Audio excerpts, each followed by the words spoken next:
On his deathbed she took everything, but death changed its mind. A house learned to whisper around machines, an empire dimmed its lights, and a young wife rehearsed grief while ink still dried on papers that did not belong to her. The world prepared for a funeral that had not yet earned its silence. But fate, ever stubborn, kept one eye open. The estate had been built before anyone in the family knew how to pronounce wealth without apologizing. Stone learned patience there. Glass learned to keep secrets. Trees along the drive practiced the kind of stillness that tells strangers to lower their voices. By the time winter folded itself against the windows, the house carried the hushed confidence of a cathedral that believed in prophet and prayer in equal measure. Edward Langford had always preferred quiet victories. The city knew his name the way ships know a lighthouse, by the steadiness of its presence and the discipline of its light. He had not been born into marble, he quarried it. He had not inherited corridors. He measured and paid for them, step by deliberate step, until footsteps he loved could travel them without fear. On the mantel, the early photos did not boast. They simply recorded. A young engineer with sleeves rolled past his elbows, a first warehouse that smelled of oil and hope, a woman whose smile had taught him the difference between ambition and arrival. That first marriage gave him the kind of ballast a storm respects. When the markets turned, her calm anchored his resolve and his better nature. She did not live long enough to grow old with him, but she left him 2 children and a way of seeing. Thomas the elder, had learned his father's patience and his mother's scrutiny. He ran operations like a conductor who knew when silence does more than a brass section. Claire, younger by 3 winters, carried the company's story through rooms that would have ignored anyone less precise. She knew how to make a ledger sound like a promise instead of a threat, and her smile could lower the temperature of a negotiation without anyone noticing who had touched the thermostat. Years remade grief into a room the family could enter without holding their breath. The company expanded, then contracted, then deepened. The second house by the lake became a habit on weekends. The first grandchild arrived like a key that opens an old lock smoothly. Yet time remains a craftsman that never stops. It shaved away at Edward's certainty until he began to mistake loneliness for quiet again. He met Veronica on a spring evening that had decided to be extravagant with light. She was younger, yes, but youth was not her most practiced art. She carried cheerfulness like a lantern and admiration like perfume. People liked to stand in her attention. It made them feel bright and briefly immortal. She entered the family the way rain enters soil, without announcement and with consequences that take a season to understand. The estate felt warmer, fuller, louder in the soft ways. There were new kinds of flowers on the tables, new kinds of laughter at dinner, a playlist that admitted joy without needing to negotiate tradition. She gave him 2 children in quick succession, Julian and Ava, and the house learned the choreography of small feet and backpacks and science projects that needed kitchen counters at midnight.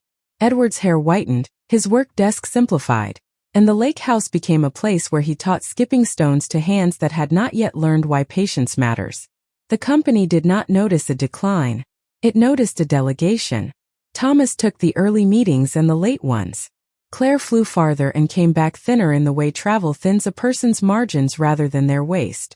Veronica remained careful to praise their diligence. She presented summer picnics and winter galas and a charity brunch whose photographs kept the family's name in the magazines that mistake proximity for belonging. She knew how to thank. She knew how to plan.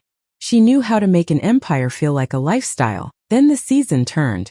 Not the season on the calendar, but the one in the body that counts a different kind of time. Edward's breath shortened in a way Stairs noticed first. A doctor's office smelled too clean for the news it kept. Words like regimen and markers tried to sound encouraging, but the family learned new calendars, new clocks. The bedroom upstairs grew new equipment. Nurses moved through the rooms with the kindness of people who have learned how to keep their own tears out of their work. The house adjusted its voice to the rustle of gowns and the beep of machines that measure what used to be felt by intuition. In that soft siege, people revealed their shapes. Thomas carried a notebook he refused to fill with sorrow. He made lists. He moved suppliers. He argued gently with physicians and fiercely with anyone who wanted to cancel a pension payment on the grounds of policy. He preserved habit where he could, because habit is a kind of morale. Claire turned the study into a communications center elegant enough to handle grief without spectacle. She returned calls from shareholders who wanted assurances more than truth, and spoke to employees in warehouses whose lives would bend if the family's attention faltered. Her sentences carried the exact number of words a moment could bear. Veronica brought blankets and specialists and chefs who could convince a frail appetite to try another spoonful. She organized visits so the children would not see too much of fear at once. She stood by the window at dusk and looked toward the drive the way people do when they are practicing how they will stand when a wide black car takes someone they love or someone they need. To her own children, she was a mother with a calendar full of hope. To the older children, she was courteous and careful, the way a person is courteous to a storm that might still choose a direction. The empire tried to behave.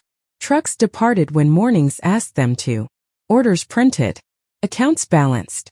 An industry magazine ran a cover story about succession and used the word stewardship twice, as if the word itself could transfer weight without friction. In meetings, people spoke of continuity like a bridge that had already been built. When they said family, the room sounded convinced until silence asked what kind. On Sundays, the lake kept its end of the bargain. It shone. The children from both branches of the family fed ducks that did not care about surnames. Edward, on better weeks, sat wrapped in a blanket in a chair that had learned his outline and observed the way wind negotiates with water. He considered how one teaches a legacy to behave after the voice that taught it goes quiet. He thought about his first wife, about her hand on his forearm the day the bank said no and she said later. He thought about the miracle of an ordinary dinner. He thought about the company as a living thing that could be fed or bled by the choices made in his name. Letters arrived. Some were pity wearing ink. Some were love. Some were opportunity disguised as condolence. The lawyer, a man whose posture had been trained by ledgers and funerals, kept his briefcase near. He moved like a metronome set to the tempo of caution. Papers were updated. Wishes were clarified. Guardianship provisions were sharpened without drama. Through all of it, Veronica stayed engaged, solicitous, radiant with the kind of gratitude that looks good in photographs. She never used the word inheritance. She said future. She said stability. She said the children's peace. In those months, something delicate balanced on the line between love and logistics. The company needed decisions. The children needed answers. The second wife needed assurances, and she received them. In meetings her graciousness convened. Clauses bent. Titles shifted their weight from one hand to another and found, to their surprise, that the new grip was smooth. The lawyer's pen moved slowly. The board's minutes recorded events without adjectives. A few signatures began appearing with a flourish that did not belong to the hand they claimed to imitate, and the heir, if it had been asked, could have named the difference. But heir is not an officer of the court.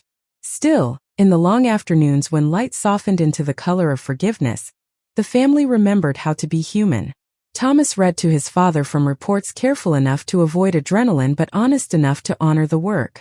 Claire massaged his hands with a patience that returned to her from an earlier life, when she had once learned to hold a violin bow without pressing. Veronica adjusted pillows with a tenderness that no one could deny. The younger children brought stories about professors with dramatic scarves and dining halls that invented soups unrecognizable to memory. Laughter visited, stayed briefly, left a scarf behind, and promised to return. The empire breathed. It did not thrive. Did not collapse. It understood waiting. The house listened. It knew that every family has a moment when a single decision splits a river. Upstream, everything looks inevitable. Downstream, everything calls itself consequence. On Tuesday that had chosen not to distinguish itself from any other day, the snow paused, the lake exhaled, and the smallest crack ran through the glass of certainty. It made no sound anyone could name, but the house heard it. The night that followed taught the ceilings a new kind of silence. It was not yet the hush of mourning, and not yet the relief of recovery. It was the pause when breath stands at a doorway and decides whether to enter. In that pause, paper shifted in drawers, pens slept, and somewhere in the study a faint scent of ink imagined a future it had not earned. Upstairs, a man who had built his life on discipline dreamed of water that would not let him drown. Morning arrived with the humility of light learning how to be small again. The routine resumed. The empire stretched, checked its limbs, and returned to its work. The family moved through the hours like careful dancers across a thin bridge. No one knew it yet, but the bridge had already chosen its river. And beneath all of it, a lesson grew roots in the cold ground. Even an empire cannot decide the terms of truth. It can only be present when truth arrives. The season would soon ask for proof. The house already had it. The body would attempt surrender. Fate would reconsider. And a man trained by years would raise his eyes, steady and unafraid, toward the story that thought it had finished him. The first storm had not begun. It had merely rehearsed. The second would make every room in the house remember who built it and why. The body began to speak its warnings in dialects that only the careful hear. At first it sounded like breath forgetting a step on the staircase, like a hand that shook when lifting a glass that was not heavy. The family called it fatigue, then winter, then age doing its practice work. Only the house, which has no interest in the names people give to fear, recorded the rhythm honestly, a pattern of diminishment arriving with the politeness of a guest who intends to stay. Doctors arrived with their rolling bags and their unreadable faces. Their greetings were soft, their questions precise, their silence expensive. They touched Edward's wrist, watched the seconds organize themselves beneath their fingers, and asked how far back the forgetting went. The shortness of breath, the dizzy spells, the small blackouts like doors that refused to open on the first knock. He answered in the language of a man trained to understate his pain. Men like him hated to be measured by anything they did not engineer. Tests mapped his insides with light. Monitors learned his bedtime. The household became a small hospital that dressed itself in linen and art. Nurses moved through hallways that had once carried only holiday music and arguments about who left the porch light on. Now they carry charts and hope, and the kind of exhaustion that follows hope closely for as long as it can. Words like regimen and markers and progression sat down at the breakfast table, making the orange juice taste like an apology. In that first month, time bent strangely. Mornings arrived at noon, afternoons at 3. Mornings arrived at noon, afternoons at 3. And nights stretched like canvas waiting for a scene no one wanted to paint. Edward's voice softened. He slept in thin slices. When he woke, he asked for the window or the lake or for someone to read him the old story about the first warehouse, the way the concrete floor held heat, the way the first forklift sounded like a vow. He asked for the names of the men who had been there in the hard years, and whether their pensions still arrived on Fridays. He remembered details that names sometimes forget, like which foreman kept cough drops in his left pocket, and which winter the river froze so hard the trucks idled for hours to keep from dying too. Thomas organized the crisis the way some men stack sandbags against a river. He built a command line no one could see, contact lists, backup drivers, a rotating roster of cousins who could pick up the younger kids from campus without it smelling like charity. He learned to answer his phone on the first ring without sounding like he had been waiting for it to ring all day. He kept the factory's cadence steady, orders in, orders out, payroll exact, as if the company's pulse could lend a beat to the faltering one upstairs. Claire transformed the study into a dispatch room elegant enough that grief did not feel insulted when asked to wait in the hall. She drafted shareholder updates with sentences that refused drama and refused lies. She rehearsed the company's continuity plan with the board, correcting jargon until it didn't hide meaning but carried it. She returned messages from community partners who wanted to know whether the annual scholarship would survive a bad season. Of course, she said, because some checks are not money but memory honored on paper. Veronica adjusted everything else: light, flowers, visits, the temperature of the soup, the tone of the nurses' voices. She fussed about throw blankets like they were border treaties. She sent gracious notes on thick stationery that made condolences feel like they had been dressed for the occasion. She learned the schedule of the morphine pump better than anyone else and convinced herself that this was love measured in milligrams. She stood at windows and practiced how she would be seen, the woman who held it all together while the man who held it all built his way toward an end. Julian and Ava began to commute between a campus that expected papers and a house that expected quiet. Their friends spoke in the easy future tense. Internships, next fall, a trip abroad if flights weren't too expensive. The siblings learned a different grammar, one that placed everything in the conditional. If Dad's numbers improve, if Friday's scans are kind, if the medicine loves him. They took their exams and returned to a driveway that looked like a runway for the landings that grow people up too quickly. There is a cruelty to illness that hides in the logistics. It is the stacking of plastic cups on a mahogany tray, the way a blue recycling bin leans against French doors, full of blister packs and instructions and the ripped corners of promises. It is the sound of a microwave in a kitchen where chefs once plated art. It is a hospice note in a kitchen where chefs once plated art.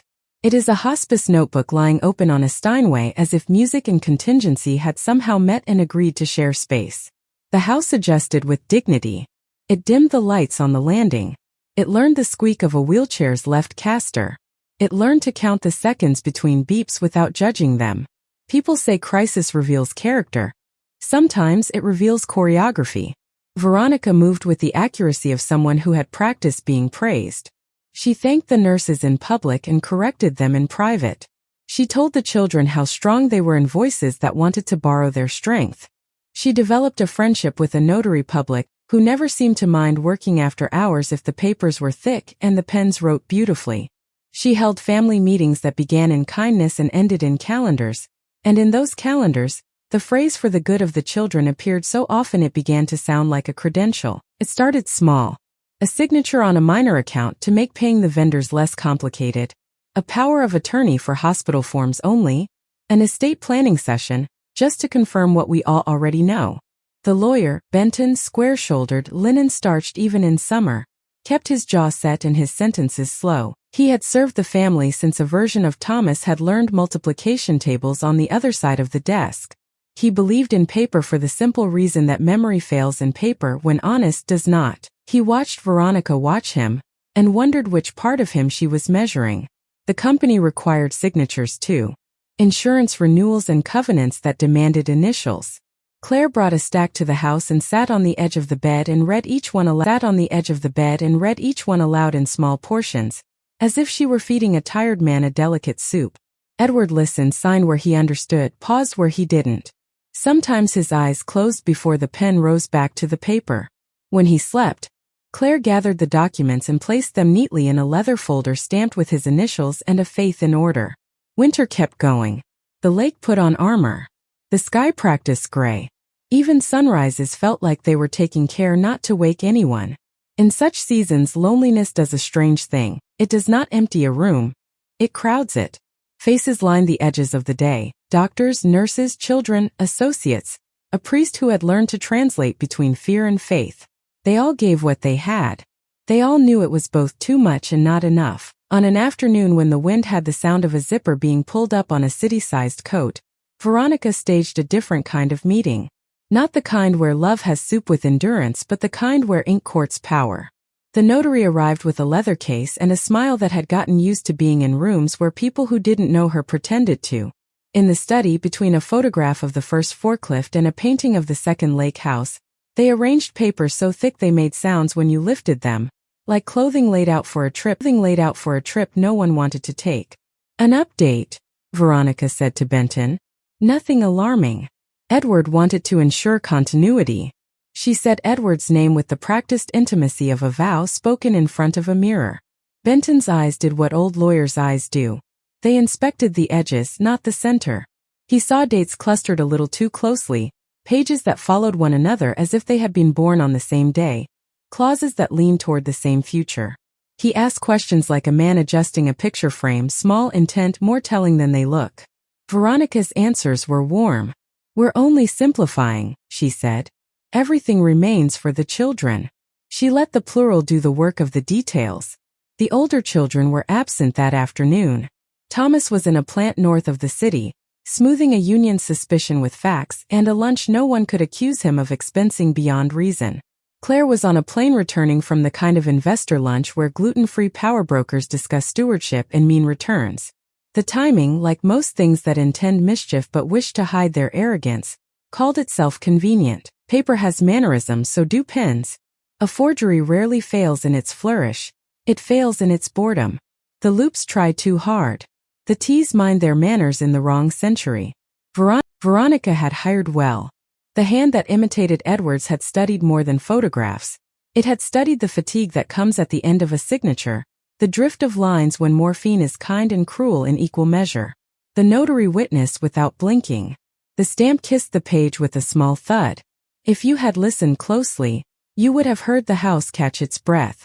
That evening, dinner tried to be normal and failed in exactly the way normal should fail when betrayal is still drying. The younger children argued not about money, but about which professor graded more fairly. Veronica laughed at the right time. She touched her husband's hand and kept it there for the duration of a story that had no point except to say, "See how we still belong to the ordinary?" Upstairs, in the drawer of the study, documents cooled. The ink finished its work. Rumors don't need mouths to travel. They ride posture and tone. They hitchhike on what isn't said. The next week, two associates who had known Edward since he had negotiated the price of the first forklift noticed a change in calendar invites. Meetings moved to late evenings. Guest lists shortened by one, the lawyer. Claire noticed that a file share had permissions she had not granted. Thomas noticed that a supplier contract, perfectly ordinary in its face, had a clause so kind to the other party it looked like a thank you note. He called Benton. Benton called no one for a few hours, and then called everyone who mattered. Guardianship adjustments. Trust reallocation. A new trustee proposed for the Langford Educational Foundation, Benton recited, tapping a neat finger against each line. She favors clarity. The younger children's protections balloon, the older children's access is deferred. His voice did not accuse. It described. Deferred how long? Claire asked. Until criteria that would move the horizon every time you walk toward it, Benton said. Professional milestones that look like fairness to the untrained eye and like exile to anyone who can count. Thomas leaned back. The ceiling above Benton's desk had learned the faces of men who were deciding whether to be angry or precise. Does Dad know? Benton's eyes slid to the side. Not evasive, cautious. He knows he wants his children provided for. He knows the phrase for the good of the family. He may not know how those phrases have been persuaded to choose a side. He closed the folder, a firm sound like a door deciding. We move slowly. We move cleanly. We do not alert a person who believes herself unobserved. Accusation makes amateurs. Attention makes evidence. Back at the house, Veronica grew bolder in the careful ways bold people prefer. She asked the nurses to log their hours more precisely. She asked the accountant to consolidate the small accounts under the umbrella of convenience. She asked the driver to adjust his route to campus so that the children could enjoy more time uninterrupted, and she could enjoy more time unobserved. She did not ask for the master key. She discovered she already knew where it was kept. The house watched her learn its pockets. She was not a cartoon villain. She did not sneer. She believed in her own story, the one where she, unlike the first wife, had to be twice as vigilant because the world believed her twice as less. Inside that sincerity, greed found a shelter. She measured fairness with a ruler whose zero started at her children's feet. In her prayers, she thanked God for clarity and asked for courage to protect her young.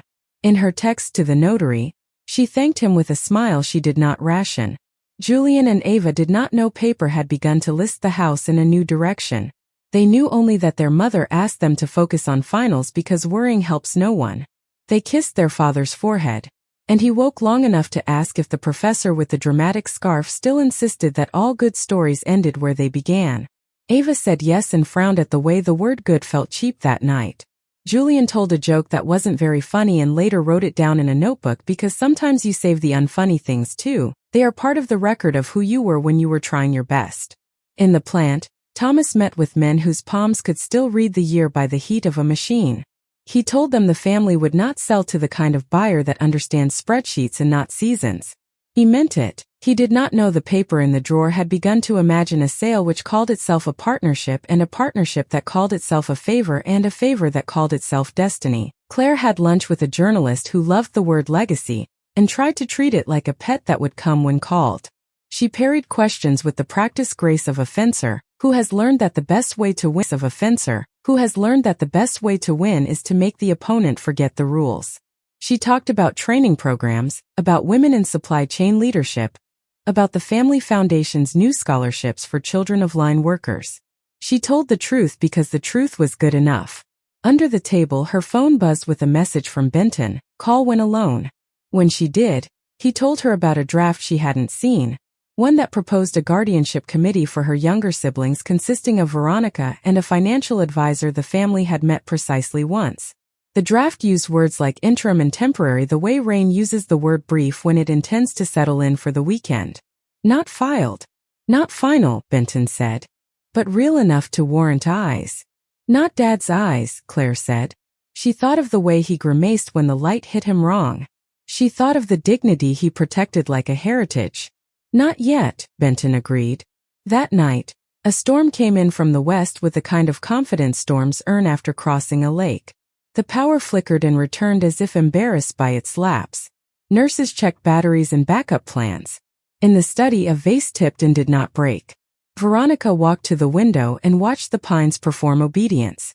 She took out her phone and typed, "We need to accelerate. Acceleration requires scaffolding, emails, calendars, a reason to meet when the city sleeps."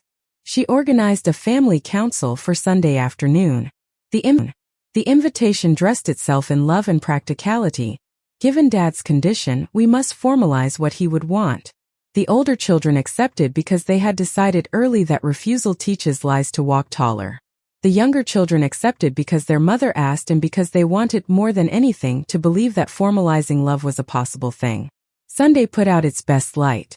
Cookies waited on the sideboard like diplomacy. Benton arrived in a suit that had seen enough Sundays to understand how to look like furniture until it needed to be a firewall. He took a seat behind the arm of a sofa as if he had been designed to sit exactly there his entire life. The notary arrived late and apologized as if lateness were a dear friend who had introduced him to many important rooms. Veronica opened the meeting like a hostess who had learned to fold grief into grace. She thanked everyone for their presence, their patience, their commitment to the children. She used first names, made eye contact, and folded her hands in a way that said "I have nothing to hide" while placing her wrist over the signature watch that had been a gift from a man who once loved her for her smile and was now loved by her for his signature. "We're here," she said, "to make sure the future looks the way Edward wanted it to look." "Which is?" Benton asked, the word as gentle as a feather and as sharp as a chisel. "That his children are protected," she said, and smiled toward Julian and Ava with the warmth of a lamp. "All of them, of course," she added, turning to include Thomas and Claire in a beam of affection that did not quite reach her eyes. Thomas felt his chest tighten the way it tightens when a forklift's reverse alarm won't shut off. "No one disputes protection," he said. "We dispute the shape of it." He looked at the notary. "And we dispute the process when family meetings start to resemble boardroom ambushes." Claire slid a folder out of her bag and placed it on the table with the delicacy of a surgeon placing a heart exactly where it belongs. "We have questions about drafts we've seen and signatures we haven't watched land," she said. "We have concerns about guardianship committees that include strangers and exclude those of us who have been in the trenches." Veronica inhaled. "Strangers? Please, Claire. You mean professionals. We need to remove emotions from certain decisions." She said emotions the way some people say stains. "A neutral third party ensures fairness." "Fairness to whom?" Claire asked. "To the children," Veronica said again, as if the word were a shield that could deflect aim. Julian's eyes moved between faces like a tennis ball trying to obey physics and love at once.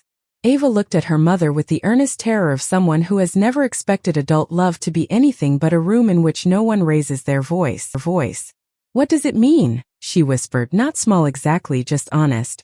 "What are we deciding?" "Only that if the worst should happen you will be safe," Veronica said, and placed a hand over Ava's. The gesture was perfect. The room photographed itself. Benton cleared his throat softly, the sound of a man granting permission to the truth to enter. "We do not decide the worst," he said. "We document preferences. But there are legal implications to some of the papers that have been introduced in recent weeks." He looked at Veronica with a sadness that had made a career out of outliving people's certainty. "There are signatures I did not witness that I recognize and also do not recognize." Veronica's smile stiffened by a degree only a house notice. "Benton, surely we're not impugning. We are recognizing," he said, "that illness complicates consent." The word complicated reached across the room like a cold hand. It forced everyone to consider whether love had been used as a pen. It forced everyone to choose whether politeness would keep justice from speaking. Veronica placed both palms on the table in a gesture of openness that did not quite hide its wish to push. "Edward was clear," she said. "He wants the younger children's futures fully funded, their education secured beyond market shocks, their foundation for adult life assured. He wishes to gift certain properties to me that the law already recognizes as marital assets. He wants the older children to continue in their roles, but without the unchecked authority that can burden a company in transition. Unchecked authority.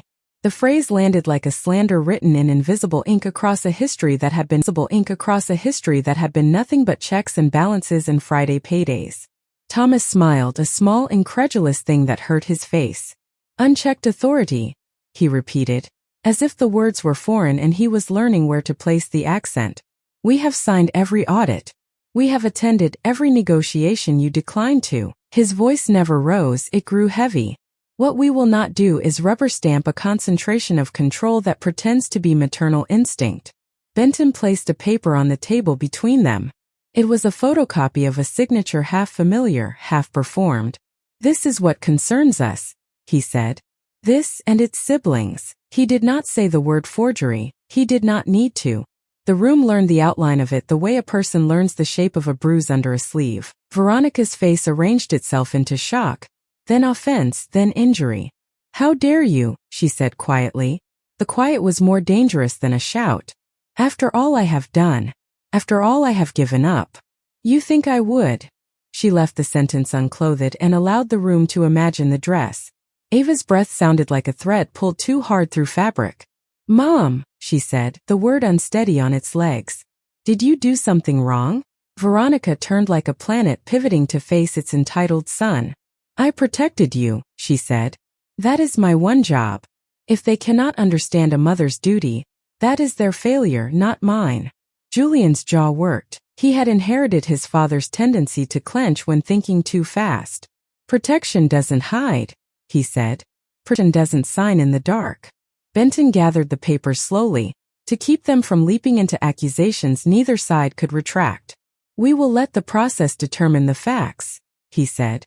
We will not embarrass Edward with our noise. We will not announce a war where a family might still remember how to speak. Veronica stood. The chair made a sound that the house filed with other sounds it would later play back for those who needed convincing. I will not be tried in my own home, she said. I will not be bullied by children whose grief looks like greed. Thomas stood too, because standing is sometimes a way to keep a room from tilting into a place where gravity chooses sides. No one is trying you, he said. We are asking questions that clean people welcome. She left the room. The notary followed, careful to look like he was simply obeying the weather. Benton exhaled and turned to the siblings like a teacher turning a page. We move carefully, he said. I will begin the process of ensuring that any recent changes are suspended pending capacity review. I will also ask the court for an emergency review of the guardianship draft. He looked toward the ceiling as if he were addressing the house as a witness. We will need time and we will need Edward. After they left, the house absorbed the leftover air. It sent the smell of cookies into the study as if sweetness could mop a floor no one had spilled on. It watched Julian walk down the hall tapping his phone but not reading anything. It watched Ava sit at the piano and put her hands on the keys and not press. It watched Thomas stand at the window with his hands in his pockets like a man refusing to clench his fists.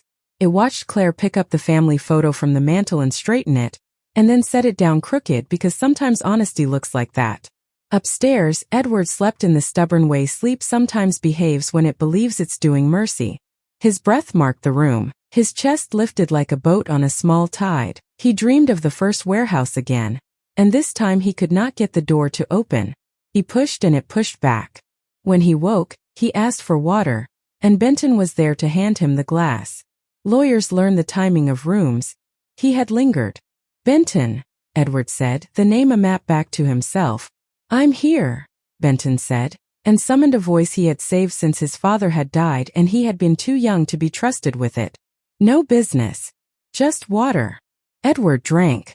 His hand shook, and Benton steadied it in the way men do when they have spent their lives doing the opposite, letting hands find their own steadiness. The children, Edward said. They're here, Benton said. All of them. And Veronica? Edward asked. She is here, Benton said. He sat. He placed his briefcase on the floor because laps are for children and tables are for files and floors are for the truths that will not behave. Edward, he began and stopped, because there are sentences you must place with tweezers. There are papers I would like to review with you when you feel strong. We will go slowly. We will use small words. We will ask the right questions. We will not let anyone rush us. He did not say who anyone was. He did not need to. Edward closed his eyes and opened them. He found the point on the ceiling where a hairline crack fooled no one. Did she? He asked and paused because he was a man who hated the grammar of suspicion. Move the river? Benton did not smile, though the sentence earned one. We will move it back, he said. Outside, the storm finished its work and left, like guests who know when to surrender a room to grief. The lake let go of a small piece of ice and pretended it had meant to. The pines arranged themselves into apology. The house cooled. In the kitchen, a nurse reheated the soup and answered a text from her daughter and washed a spoon with a tenderness usually reserved for human faces.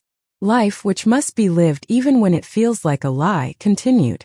Veronica sat in the small sitting room off the master bedroom where good wives keep vigil and unafraid wives keep counsel with themselves. She looked at her reflection in the window and practiced not flinching when she said, aloud but softly, I did what I had to. The reflection did not answer. Never does. Reflections keep their bargains with physics and leave the rest to conscience. She took out her phone again. We may need to formalize sooner than planned, she typed. There is resistance. She deleted resistance and wrote misunderstanding. She deleted misunderstanding and wrote emotion. She hit send and stared at the 3 dots that tell a person whether the future intends to speak. That night, Edward's numbers dipped. The nurse suggested a setting. The doctor arrived in a sweater that said he had intended to spend the evening with his family. He measured. He murmured. He ordered a medication and left the room carrying his own face like a delicate thing that would break if anyone asked it to answer questions outside its job. The older children slept in the house. The younger children slept there too, in rooms that still smelled like the shampoo they had used when they were 10 and believed that rooms kept promises. Benton slept not at all. He reread statutes he had practically memorized, because sometimes the act of reading is not about knowledge. It is about refusing panic its chair at the table. Near dawn, the house paused. It felt the air change the way stone feels temperature long before flesh notices. It asked the wind to be quiet. It asked the birds to wait. It did its best to ask time to behave. In that gray hour, Veronica rose and stood beside the bed and watched her husband's chest obey the machine's rhythm. She reached down and adjusted the blanket with the accuracy of a nurse and the intimacy of a thief returning to the scene of an unreported crime. She whispered, I won't let them take what's ours. She used the word ours as if it were a country she had moved into alone, and then invited others to visit. Later that morning, Edward woke into a clarity that sometimes visits the sick as if to say, I cannot stay, but I would like to remind you of your name. He looked at the ceiling and then the window and then the hand that lay on top of the blanket. He lifted it and found it heavy but obedient. He turned his head. Veronica slept in a chair, her head bent, her hair arranged by gravity into honesty. He looked beyond her to the door and saw Benton's shape in the hall and Thomas's outline behind him and Claire's face angled like a lighthouse beam doing its job. Further down the hall, a spill of light announced the kitchen, and in that light he imagined, because fathers do, the younger children laughing as if the world had not begun to weigh them. Benton, he said, voice a sandpaper blessing.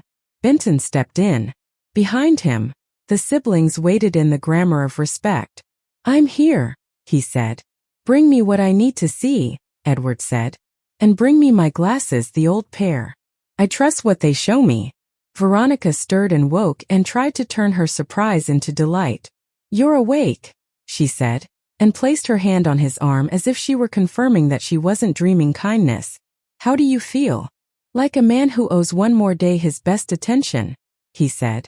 He did not pull his arm away. He did not take her hand in his. He did not speak accusation into a room whose air had already been bruised by it. He turned to Benton again. Today, he said. We review today. Benton nodded once and left to assemble the day's truth into a sequence a body could survive. In the hallway, he passed Thomas and Claire and said only, he asked. They each swallowed something hard and then smiled as if their throats had learned to be generous to hope again. Veronica watched the door close and turned back to her husband. You don't need to push, she said. You have to rest. Let me handle the noise. He looked at her the way men look at rooms they built and asked to be left alone in when their thoughts need to be taller than the furniture. I will rest, he said. After the noise tells me its name. She smiled then. As you wish. The morning brightened without a decision.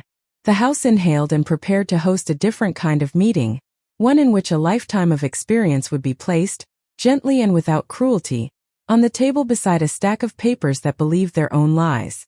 Downstairs a kettle sang. The nurse put out mugs. Benton opened his case. Thomas texted the plant to hold the 10 a.m. call. Claire tied her hair up the way she did when she needed the day not to touch her face. Julian and Ava sat on the bottom step together, their shoulders pressed the way siblings sometimes press their shoulders when they need to remember that before they were pulled into adult weather, they had once learned to stand under the same small umbrella and call a game. They listened for footsteps. They listened for voices. They listened for the sound a house makes when history decides to correct a tense. And somewhere outside, the lake, which refuses melodrama, marked the wind with a single ripple and then made it disappear, as if to remind the family that even relentless motion can be taught humility. By noon the glasses had been found, the old pair in a drawer where he always put what he needed to find again. Benton laid the first document on a lap desk. He did not start with the worst. He started with the familiar because dignity is a muscle and it needs a warm-up. Edward read slowly, the way a man reads when he intends to remember each word well enough to repeat it later in the tone that stops people from pretending ignorance. Veronica stood by the window again. The reflection showed her looking like a woman awaiting good news. Her phone lay face down on the table, a black mirror that refused to be used for a minute.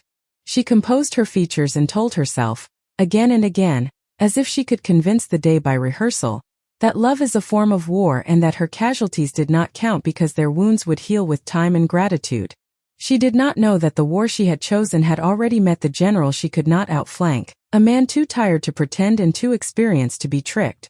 She did not know that silence, the instrument she had used to compose her victory, was about to be tuned by a different conductor. She did not know that the house, which chooses no sides, had permitted truth to enter and had decided to shut all the windows so it would not be blown back out by the weather. When Edward finished the first document, he nodded.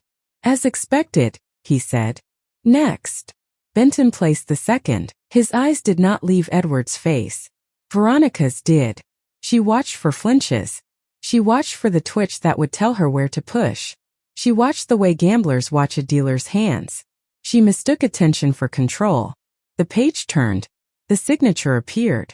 Edward's mouth did not change, but the air did. He lifted his hand and set one finger gently on the loop that pretended to be his. He did not look at Veronica when he said, "This was done on a day I could not hold a spoon."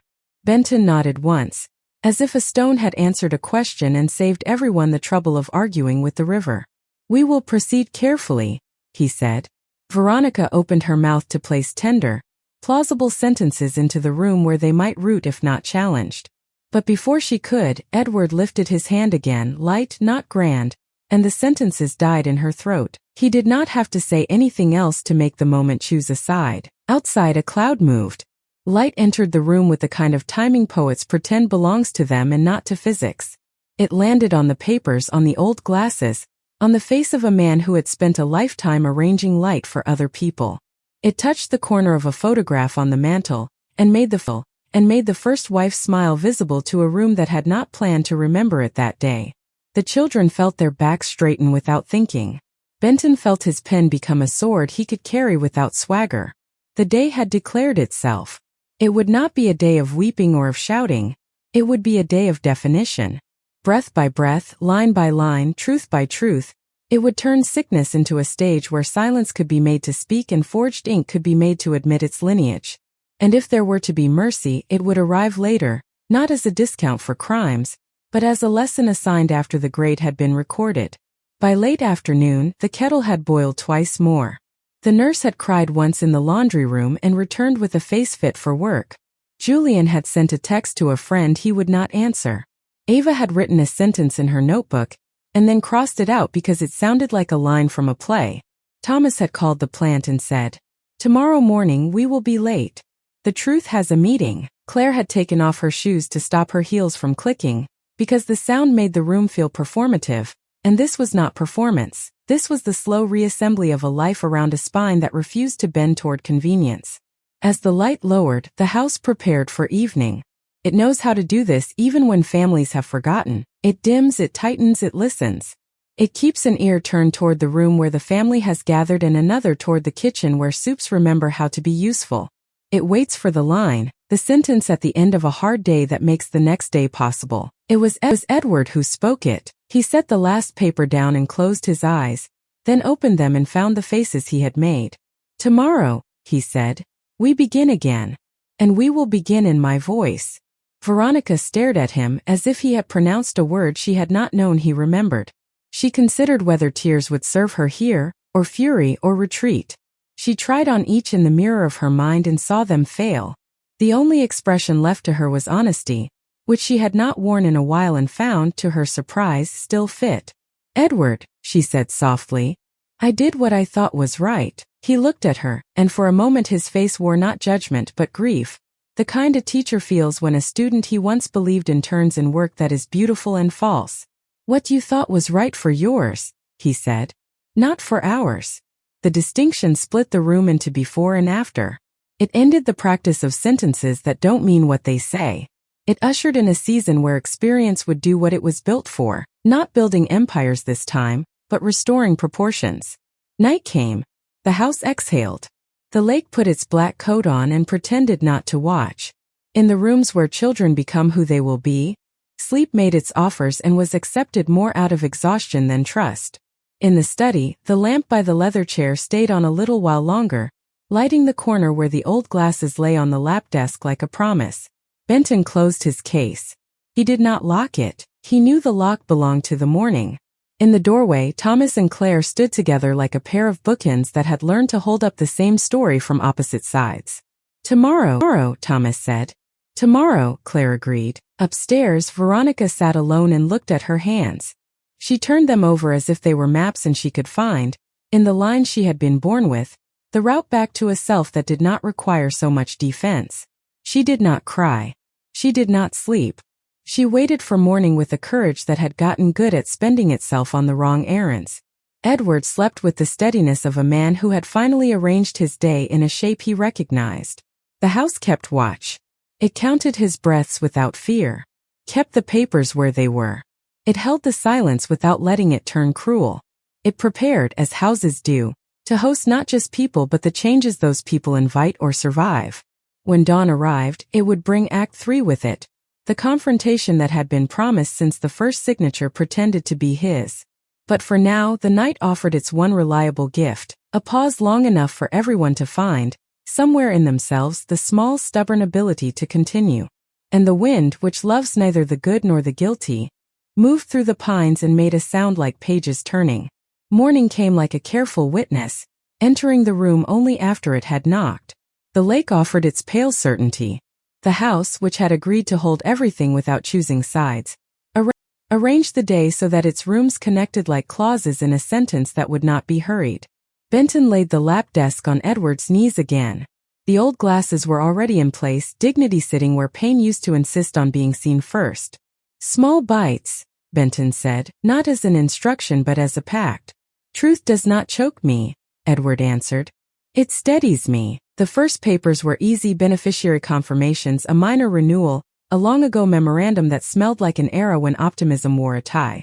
Edward nodded through them the way a craftsman runs a hand along finished wood, not to admire, but to confirm that the grain still obeys.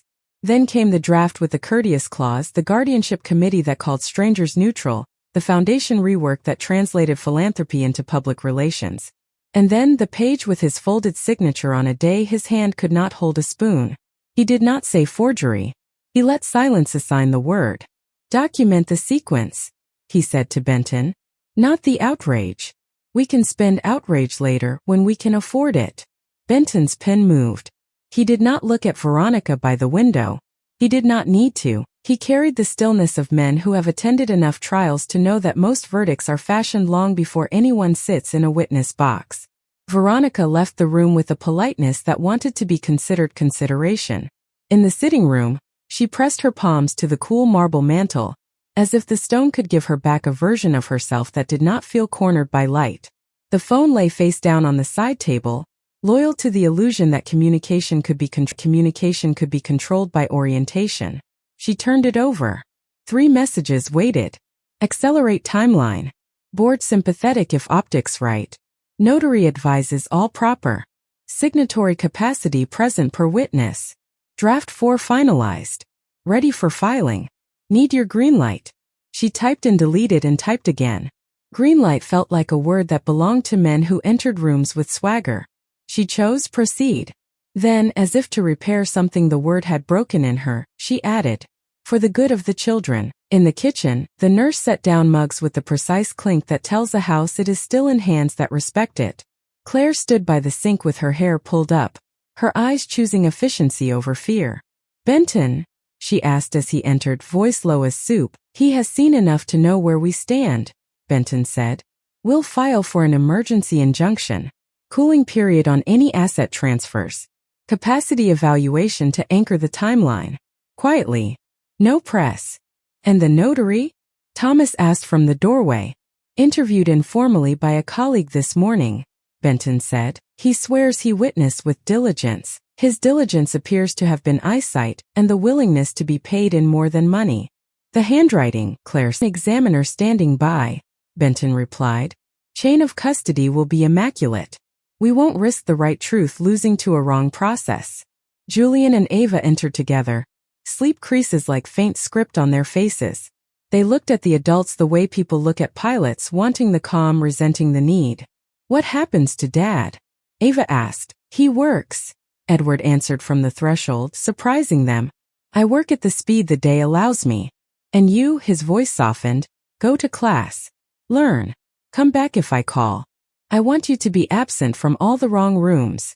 We're not children, Julian said, a protest that sounded like a vow. You are mine, Edward said. Which means you are learning to be what the world will demand too soon.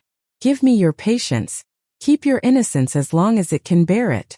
They nodded because their bodies remembered his tone from years when the rules were simpler. Hold hands crossing the street. Do not run with scissors. Grief is a thing we share. Then they left, shoulders touching. The way siblings choose to carry a load they haven't named yet. By mid-morning the house had become an orchestra pit. No one raised their voice. Instruments tuned. The score lay open and clean. Benton called the court. His reputation did some of the work. A judge agreed to read, to consider, to hold. A capacity specialist, Dr. Sloan, all quiet authority and shoes that chose function, arrived through the side entrance to avoid the optics Veronica feared and the gossip the house disdained.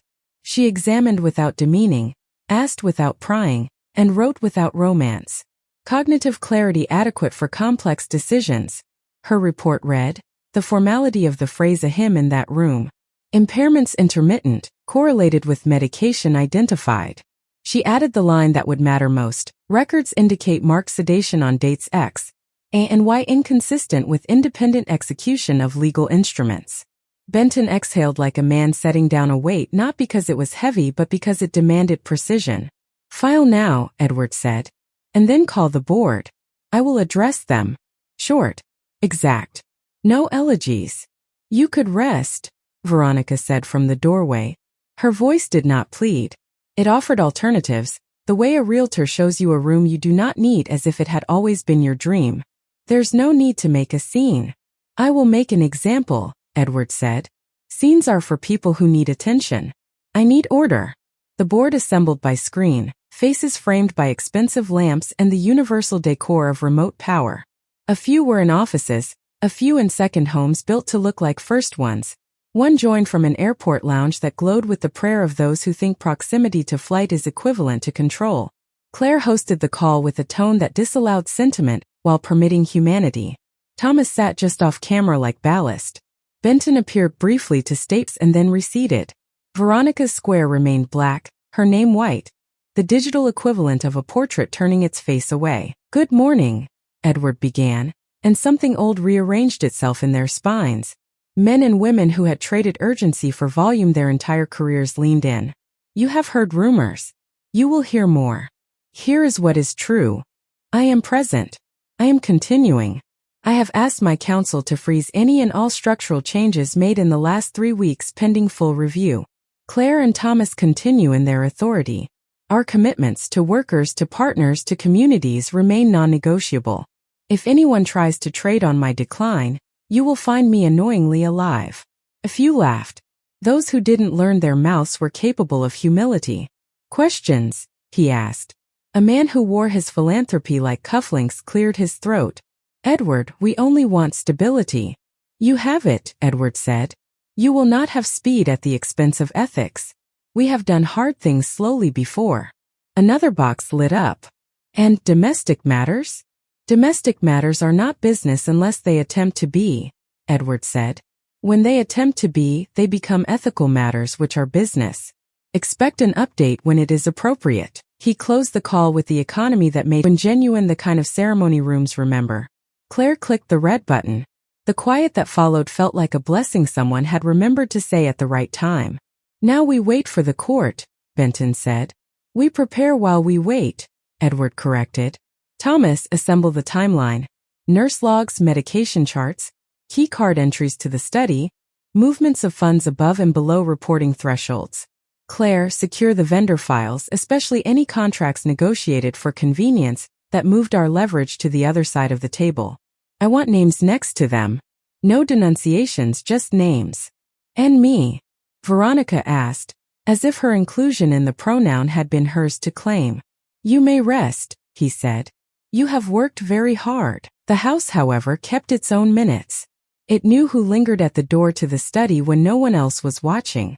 It knew which footsteps learned the kitchen's path at hours when appetite is not what wakes people. It knew the weight of keys in hands that had begun to enjoy their sound.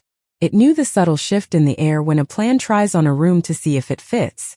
But houses do not testify. They store. They wait. Meanwhile, the older children practiced the discipline of not accusing. They understood the cruelty of timing. They understood that grief makes even honest people suspicious. And suspicion wounds trust the way salt ruins soil if scattered without thought. They visited, they worked, they kept the company's breath steady. They left flowers that did not demand gratitude, sent texts that did not require replies, made sure the payroll hit accounts on Fridays like a heart that still knows why it beats. Julian and Ava returned from university on weekends with the impatience of youth borrowed against a future promised too early. They loved their father. Their innocence of contracts was a kind of purity and also a risk. They knew grades, soccer schedules, a professor who said brilliance like a benediction. They did not know the seduction of a document that arranges itself around a signature and calls it care. They did not know that in some houses paper chooses sides before people do. Snow arrived and behaved like it had read the room. It fell quietly. The road crews moved it without complaint. Inside, the fireplace rehearsed comfort. The nurses changed shifts like a tide that refuses dramatics. Edward slept more than he spoke. When he woke, he asked for the window and the lake. The doctor adjusted medication with the dignity of a man who refuses to pretend his science is a substitute for mercy. The family spoke of spring as if saying the word could sponsor it. The sentence looked like mercy, felt like disarmament. She left with the remnants of dignity that come from rehearsed poise. In her room, she sat and stared at the photograph on the nightstand. Her, Edward, the younger children on the dock, summer pretending it could last forever. She touched the glass. I did this for you, she whispered, not to the man, to the future behind him. Her phone rattled. Filing paused. Emergency injunction granted. Sorry. Advisory group. She felt the hinge inside her chest give. She closed her eyes and saw the first years again. The way he had taken her hand in public, the scandal of a man that age refusing apology for joy, the interviews that called her muse, lucky, gold digger, savior, the way she had memorized the household's rhythms to prove she could be a metronome and not a metheglin, the long nights with colic when she held the babies and decided she could survive any judgment except theirs. She had believed herself heroic. She had not noticed the day heroism put on Greed's jacket and liked the fit. Downstairs, Benton's motion to suspend recent changes was accepted in principle and scheduled for formal hearing in 48 hours. 48 hours, the kind of time that can behave like an anvil or like wings depending on who holds it. He circulated the result. Thomas let out a sound that would have been a cheer if it weren't in a house that demanded respect. Claire kissed the top of their father's hand without making it sentimental. Now we go to the ink, Edward said. The handwriting examiner arrived with a case that could have been a musician's. He spoke in soft technicals that sounded like lullabies to people who needed proof to wear dignity again. He pulled loops and stems onto the screen, showed the tremor of authenticity and the counterfeit's tidy confidence. He did not accuse a person, he identified a rhythm. This oblong, he said, is fatigue trying to behave. He pointed. This flourish is sobriety pretended. This flourish is sobriety pretending to be exhaustion. He archived. He dated. He locked the findings with a signature the court would accept because his reputation had been earned the slow way, one disputed will at a time. Meanwhile, an email slipped through the company's firewall and landed in a journalist's inbox with the subject line, Langford turmoil? Someone outside the house wanted the story to grow teeth. The reporter, who had been waiting for a climax since he first tasted blood in a public family's weather, sent a note to Claire requesting comment. She did not panic. She responded with brevity that starves rumor. Company operations stable. Founder recovering. No further comment at this time. She copied legal. She texted Benton, we should own the narrative by owning our silence.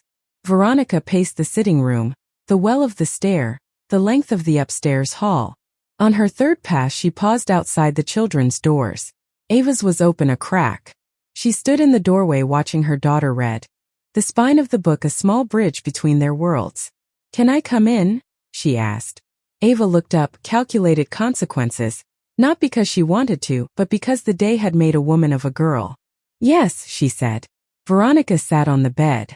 She picked at a thread on the coverlet and cursed the habit for giving away her inside weather. Do you think I'm a monster? She asked.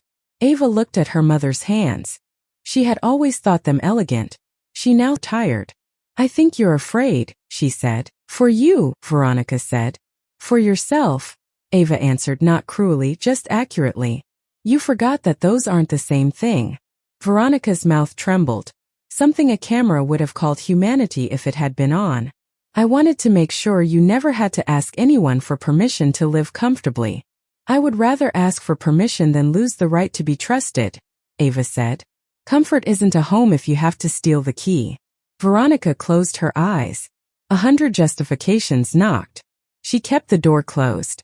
She stood without answering and kissed her daughter's head. Sleep, she said. You have class in the morning. It was the one sentence that still made sense to her, and even then only because it allowed her to leave the room before she cried. On the back terrace, Thomas stared at the lake, where winter had learned the art of making itself look thinner than it was. She'll fight, he said. She already did, Claire replied. Now she'll scramble. She'll try to shift accounts in the noise, Thomas said. Small amounts adjacent shells. I've already locked the automatic sweeps, Claire answered. Benton put holds on all subsidiary transfers over 10,000. Anything under will light up a board we built this afternoon. Thomas smiled without joy. God, we got good at this. We were always good at this, Claire said. We just thought we'd be users. Inside, Edward slept for an hour by decree rather than collapse. The nurse guarded the hall like a beautiful unarmed soldier. The house did the thing it knew best. It held. When he woke, the judge's clerk had sent word. Preliminary hearing set. All parties to be present if medically possible. Benton read the message aloud. Veronica stood in the doorway again. Neat as a sentence written by someone who fears erasure. Medically possible, she said. You can't mean to drag him into a courtroom. No one drags me, Edward said. If I appear, it will be because I stand. People will see, she said. They'll make stories you can't repair. He looked at her with the steadiness of a man rediscovering the cost of each breath and choosing to pay it anyway. Then I will pick the story they are allowed to tell. She left before the sentence could decide how to feel. Pride is a jealous translator. Prefers its own grammar. That evening, Benton met the notary in a neutral office with neutral art and coffee that healed no one. The man folded and unfolded a napkin until it resembled an apology. There was no fraud, he said finally. I witnessed. He nodded. He signed. His eyes flicked toward the hallway where no one waited. She said he wanted to be efficient. He was tired. Capacity is not a vibe, Benton replied. It is a document. The notary stared at his hands. I've never been in the middle of a family. You are not now, Benton said, and let the silence do more than a threat could. The notary swallowed and offered a small terrified truth. Cash envelope, a favor owed by a cousin. A stamp placed without the ritual that made the stamp holy. Benton did not gloat. He wrote. He thanked. He left with the kind of evidence that doesn't leap. It accumulates until weight becomes persuasion. Night collected the house like a shepherd. The children, older and younger, found the gravity of their own rooms. Veronica changed into a robe that had once been a costume. Tonight it was only cloth. She stood before a mirror and considered the woman who looked back. She practiced contrition in her eyes and found it unfamiliar. She tried indignation and disliked what it did to her mouth. At last she allowed a third expression, one that admitted ambiguity. Her father had taught her that admitting ambiguity is how weak people lose arguments. She wondered whether he had been wrong. Downstairs, Edward asked for the window. The nurse wheeled him close. The lake wore moonlight like a garment it borrowed every evening and returned without wear. He measured his breath to the small waves. I built for strength, he said, not to anyone in particular. I must finish for Mercy. Benton, who had not gone home because some nights are not for beds, looked up. Mercy, he repeated. For those who came to this house before me and for those who will leave it after I am gone.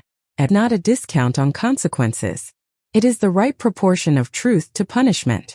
Proportion then, Benton said. Edward nodded. She will learn. Our children will learn. I will too. The world teaches the old until it's done with them. The next day harvested every seed they had planted in caution. The court granted the temporary injunction. Veronica's attorney, new, polished, good at making improvised righteousness sound like doctrine, argued about overreach and respect for spousal agencies. Benton responded with logs, timestamps, blood work. Dr. Sloane's report sat like a stone in the center of the table around which the judge's thoughts moved. 45 minutes, the judge allotted, for counsel to confer on accommodations for Mr. Langford's testimony. We will not rehearse melodrama in this courtroom. We will establish a record. In the conference room, Veronica's attorney lowered his voice to what movie scripts call reasonable. No one wants press on this, he said. Let's agree on a path that preserves her dignity and your client's health. Dignity follows truth, Benton said. Health is preserved by the removal of stressors.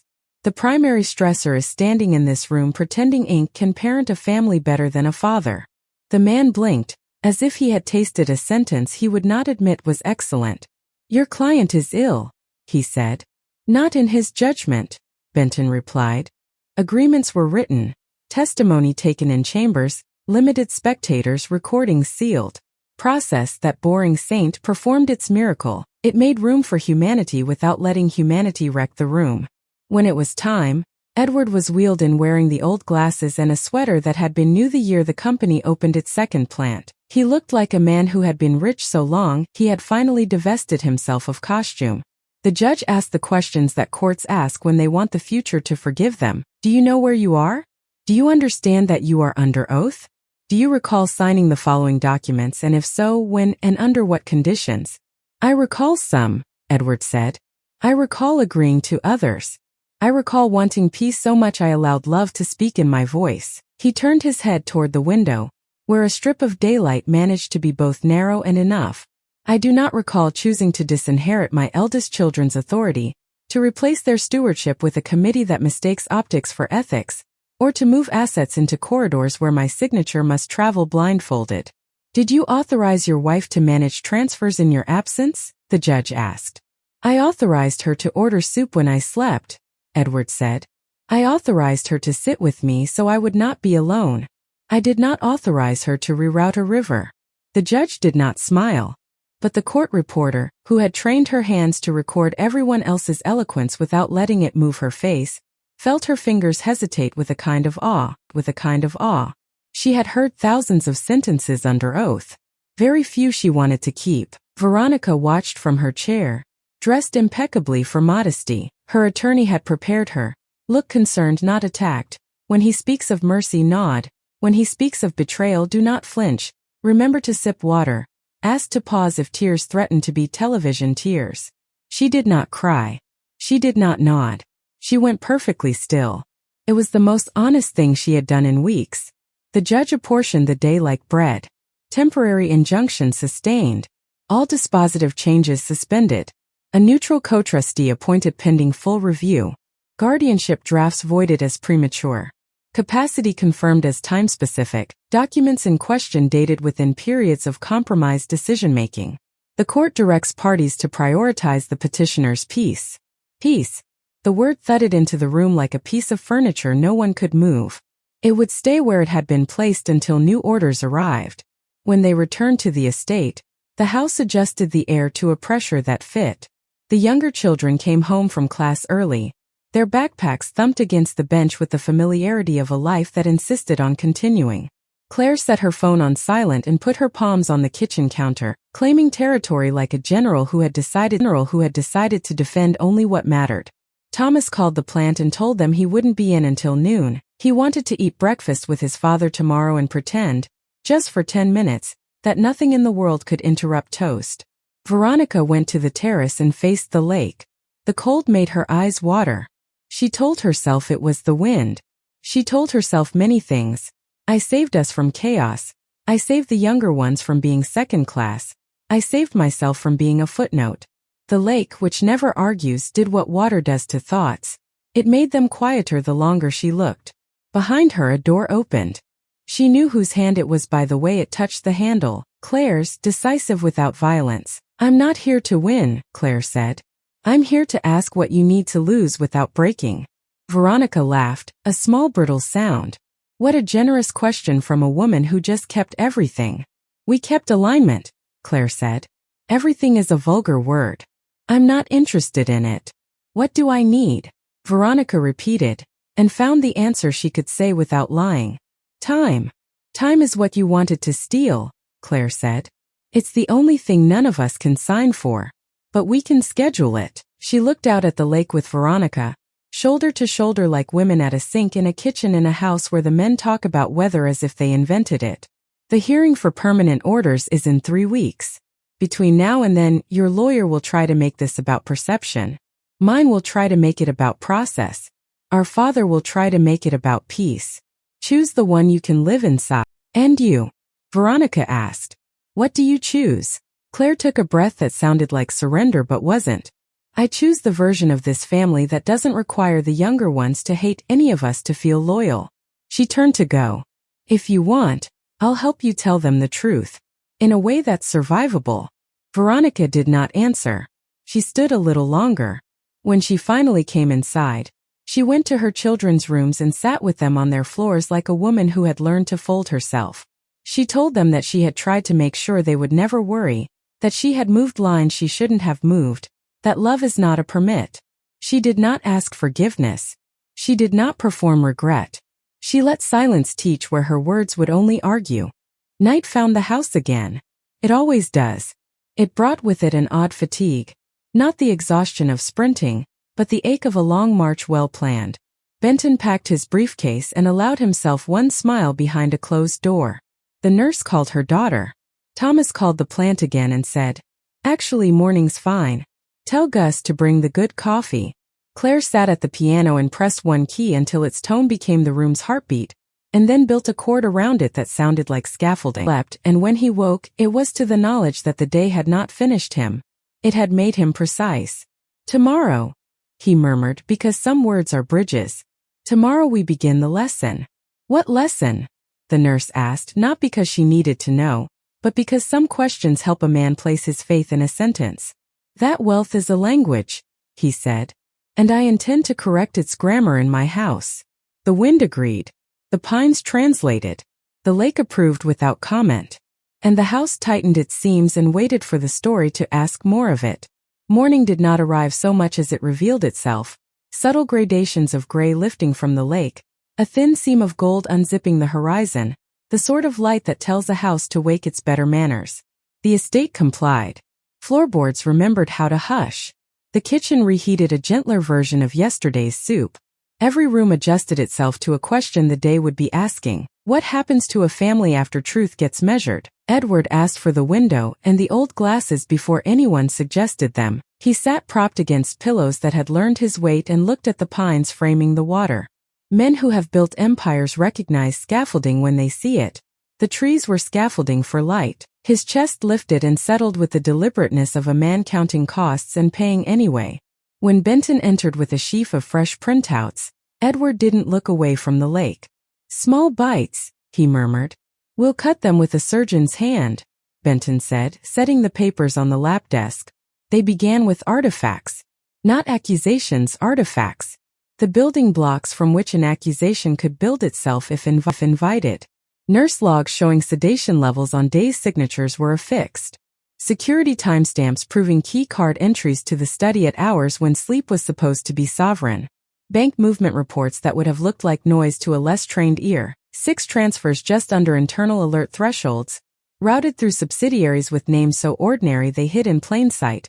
West Ridge Holdings, Cedar Line Services, Larkspur Logistics. Each an alley behind the main street of the empire. Not sloppy, Thomas said from the doorway, appreciating the craft because admitting the craft was how you learned to beat it. Never assume villainy is unintelligent, Claire said, taking a seat on the arm of the chair and scanning the columns. Assume it is tired. Tired people repeat themselves. Repetition is a map. Benton slid a page from the stack like a magician choosing a card and declining to perform a trick. The examiner finalized his report, he said. Our signatures are hymns. The forgeries are solos. Edward's mouth twitched, amusement and sorrow sharing one muscle. Beautiful, he said. And unbearable. They plotted the day with the restraint of people who refused to let drama commandeer logistics. Court orders would be circulated to every custodian of accounts and archives. The neutral co-trustee, an elder attorney named Whitcomb with a reputation for returning treasure to proper vaults, would be on board at noon. At 4, a full team briefing at headquarters for division leaders, short, clean, the truth portion to what operations must know in order to stay faithful to their work. No op-eds. No interviews. No stagecraft. Great companies whisper their discipline and let the world infer thunder. Where do I stand? Veronica asked from the door, voice toned to calm, posture practiced to mean, I am not here to fight. I am here to be civilized. In the light, Edward said. If you can bear it. I have borne many things, she replied. Some I chose. Some were gifted to me wrapped in names like love and respect and scrutiny. Scrutiny is not a gift, Claire said. It's a tax. Some of us have been paying it longer. Veronica ignored the barb not because it missed but because she no longer had enough bandwidth for small wars. What do you want today? She asked Edward. For you to listen, he said. Then to speak once. Then to do what you say. She nodded. I can try. Do more than try, he said. I am too old for performances. The younger children drifted in like weather. Julian wore a jacket he didn't need. Armor is sometimes fabric. Ava held her notebook in a way that said, I may not write, but I will be ready if a sentence arrives. They took places at the foot of the bed without claiming them, the way good children do when they sense there are scripts they must not interrupt even as they are invited to witness. This house will survive, Edward said to them, but to the architecture of their lives. But survival is not triumph. It is minimum viable grace. Today we will set our proportions. What does that mean? Ava asked. It means everyone gets exactly what is theirs, he said. No more. No less. Mercy included. Is mercy something you can own? Julian asked. It's something you can owe, Edward said. By 10, the estate had become a rehearsal hall for a performance no one would see but everyone would feel. Benton moved through it like a conductor tuning sections. A call to Whitcomb to confirm acceptance and boundaries. A check-in with IT to finalize the alerting matrix that would chirp if a penny tried to crawl out a side door. Instructions to HR crafted with granularity precise enough to stop rumor from inventing job descriptions for itself. Claire drafted the headquarters briefing with an elegance that declined metaphor. Thomas reviewed plant schedules not because he needed to. His team could have done it half asleep, but because touch matters when storms are nearby. Veronica made tea and the house allowed it to look like contribution.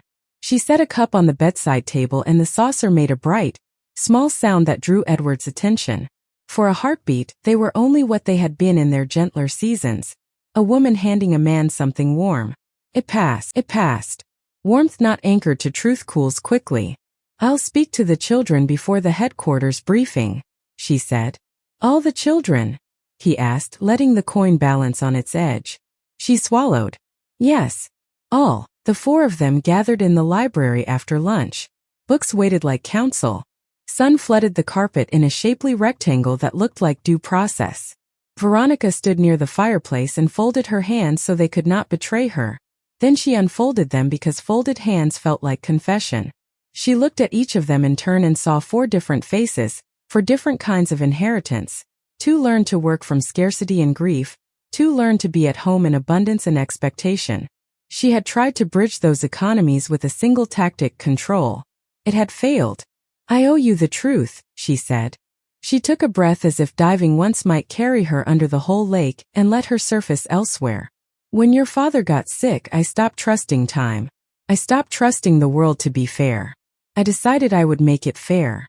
I decided I would prevent any version of the future where my children were dependent on the goodwill of others, on board votes, on clauses, on the comfort of being included.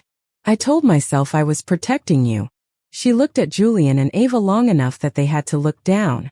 "I told myself I was protecting all of you." She looked at Thomas and Claire. "That was a lie my fear loved." No one moved. In the quiet, a small engine outside started, a groundskeeper's cart beginning its rounds, life insisting on maintenance. Papers," she continued. "I justified it with phrases like streamlining and continuity, and making things easy in a crisis. I did not consider that crisis is the worst time to make things easy. I did not consider that stealing isn't softened by intention." "Why?" Thomas asked, not because the word could produce a new answer, but because the asking shapes how a family remembers history. "Because I'm tired," Veronica said, and the unadorned sentence sucked the drama out of the room like a window opening. "Tired of proving you're not wrong about me. Tired of smiling in rooms that want me for decoration. Tired of knowing that when people say family business they mean yours, not mine. I am not proud of any of this. Pride was the problem." Claire exhaled slowly, like someone who had held breath for a paragraph and found punctuation. "What will you do now?" she asked. "What your father asks," Veronica said. All eyes turned to Edward. He did not dramatize the wait. He placed his glasses on the lap desk, folded the cloth beside them, and spoke the sentence he had prepared in the hour before lunch when he had measured mercy to scale. "You will step away from any role that touches the company's decisions," he said. "Not because you are unworthy as a person, because you are compromised as a steward. You will remain mother to Julian and Ava without interference from business you were not born to and did not earn. The foundation will resume its work under Whitcomb and Claire. You will have a stipend sufficient for the life you built with me. It will not buy more life than we built. The lake house remains for all the children. Not for entertaining, not for optics, not for networking. For children. If you use it to host ambition, the keys will learn a new hand. You will meet with Whitcomb and sign what should be yours and return what is not." Veronica nodded once. She had expected harsher words. Sometimes proportion feels like leniency because we have become used to indulging our fear with surplus punishment. "And if I refuse?" she asked, out of habit more than strategy. "You will not," he said. "You asked what I want today. I want you to begin wanting the right things." "And if I fail?" she asked. "You will fail in private," he said gently. "I don't owe the crowd your punishment." Julian's throat clicked. "What about us?" he asked. "Me and Ava. We don't know how to carry this." "You will go back to class tomorrow," Edward said. "You will love your mother, and you will not let that love be a weapon or a shield. You will call me when you feel extravagant emotions, and I will ration them with you until you can walk without drowning. You will be kind to your siblings because they held the roof up while I slept. You will come home on weekends when I ask, not because I need help, but because I want to see your faces doing nothing important." Ava laughed through something wet. "I can do nothing important." "I suspect you are gifted at it," he said. The briefing at head read accurately by anyone who bothered to listen, and clean enough to make gossip sound ugly against it. Edward spoke for 4 minutes. Claire spoke for 2. Thomas took questions for 18, the way a steel beam takes the weight of an upper floor without complaining. They named the injunction. They named continuity. They refused to name Veronica. They praised divisions that had met targets during winter, as if winter were a co-conspirator. When a manager asked whether the press would make this into a narrative of family chaos, Claire smiled in a way that reminded the room what intelligence looks like when it is fearless. "We are not a television show," she said. "We are a company with work tomorrow morning." Back at the estate, Whitcomb arrived with his leather case and his tilt toward courtesy. He was the kind of lawyer who made rooms behave by allowing them to impress themselves with their own good sense. He reviewed, he affirmed, he highlighted. He asked Veronica to sign a stack of documents that undid the work of her winter. She did. She did not cry. Twice she paused, not because she wavered, but because some signatures exhaust the muscles they require. When it was done, he placed the pen down with the finality of a gavel that didn't need to sound like thunder to be law. "You have preserved your dignity," he said to her. "Most people failure steals that first." "Failure didn't steal it," she said. "I gave it away for an outcome I could have achieved with patience." He nodded, as if she had recited precedent. Evening spread itself across the lake the way ink spreads in water.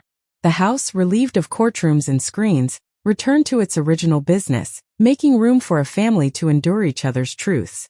In the kitchen, Thomas burned toast and blamed the toaster. Claire poured wine and called it medicine without irony.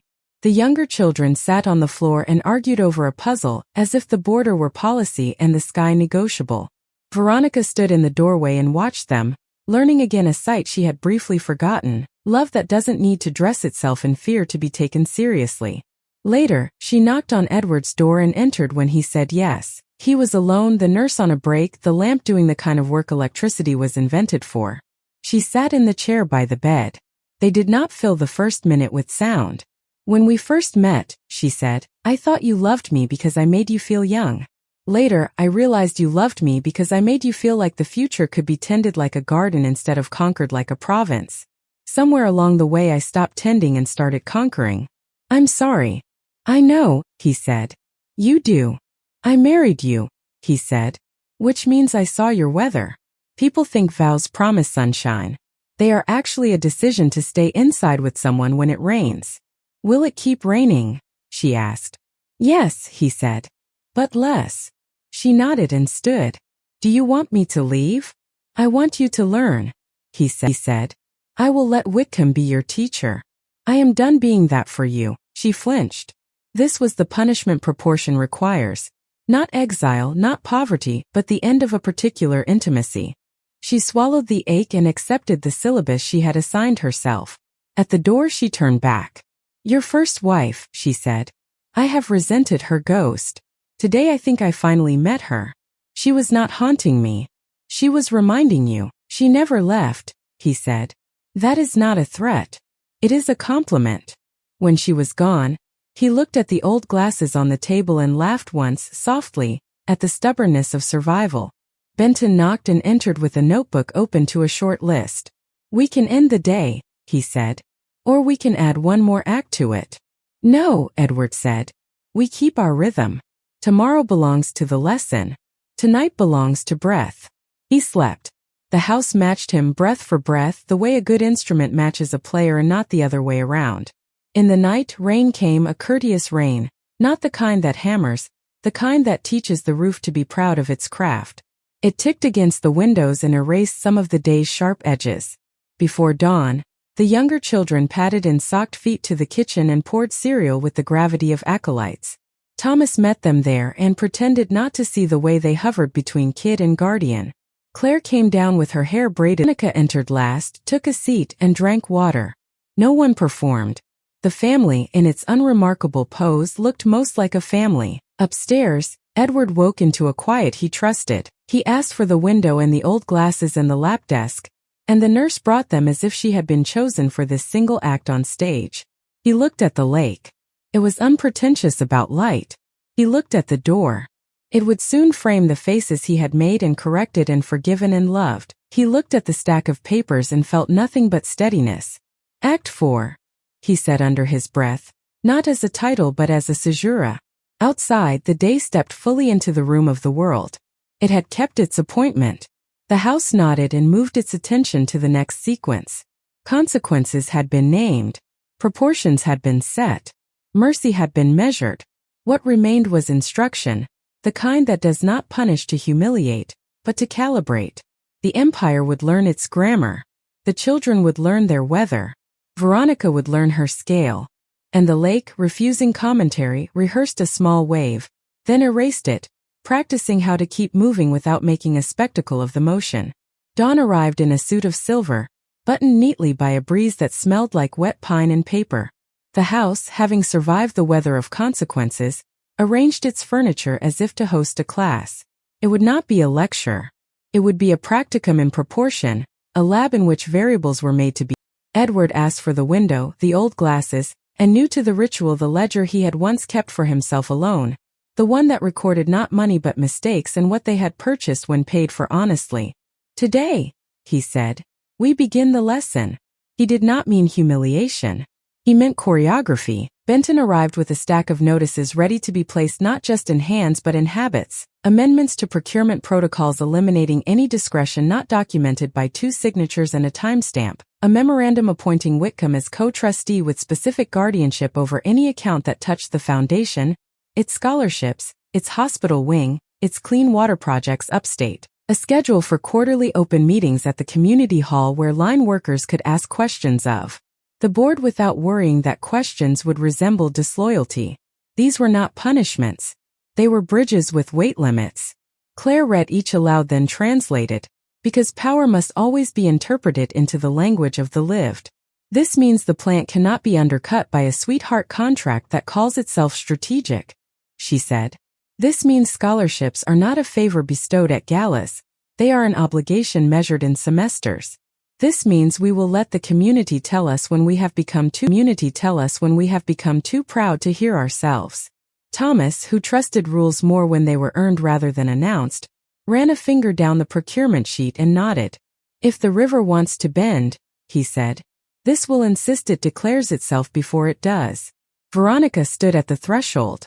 She had learned the value of thresholds in the last 24 hours. They are the place where a person can watch and not be counted as absent, the place where a person can listen without being seen to seek absolution. Edward tilted his head without looking up. Come in, he said.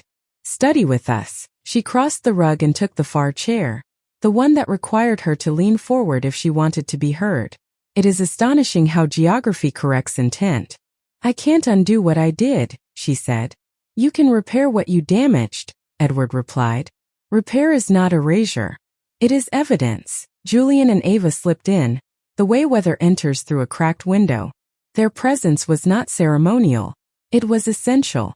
If the day's lesson was to matter, it had to deposit itself in the banks of the generation still wet with belief. First movement, Edward said, a conductor in wool and age.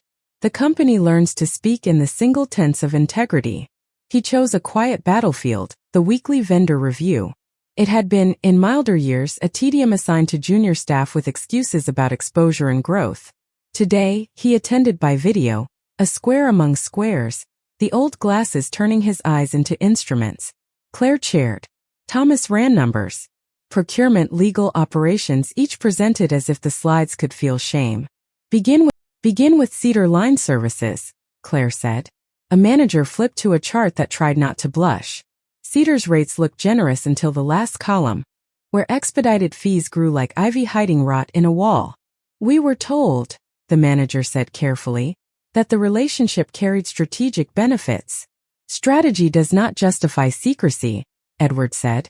Terminate with cause. Pay what we owe. Publish the policy we violated in considering them without scrutiny. Then call Westridge and Larkspur. Let them learn through our courtesy rather than through rumor. The call fluttered with the relief of people who love it when the rules are clear even if the rules are hard. That relief is the sound of a ship finally turning into the current rather than trying to bully it. Second movement, Edward said when the call ended, leaning back to rest. We teach wealth its correct grammar. He called Whitcomb and asked for the paper he had drafted in the high quiet of the evening, a letter to the foundation, signed by the board and by him, committing 30% of this year's executive bonus pool to a new apprenticeship pipeline at the plants and to doubling the emergency fund for workers who miss a paycheck to care for a parent. Numbers are music when they are sung into the right room.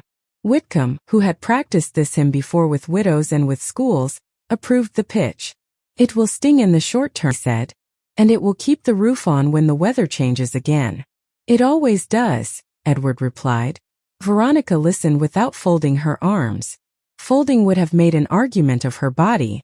They will say you weaken the family's position, she said. They will say you buy redemption, she added, catching herself, embarrassed by the projection. They can read the ledger, he said, tapping the old book beside him. We do not buy redemption. We pay recognition. Recognition of what? Ava asked. That the first check I ever wrote the company was cashing for me now, he said. 30 years ago I borrowed time from men whose names won't be on any wing at any hospital. I pay them back. Not with speeches. With equivalents. Third movement, Benton said, picking up the score without being asked.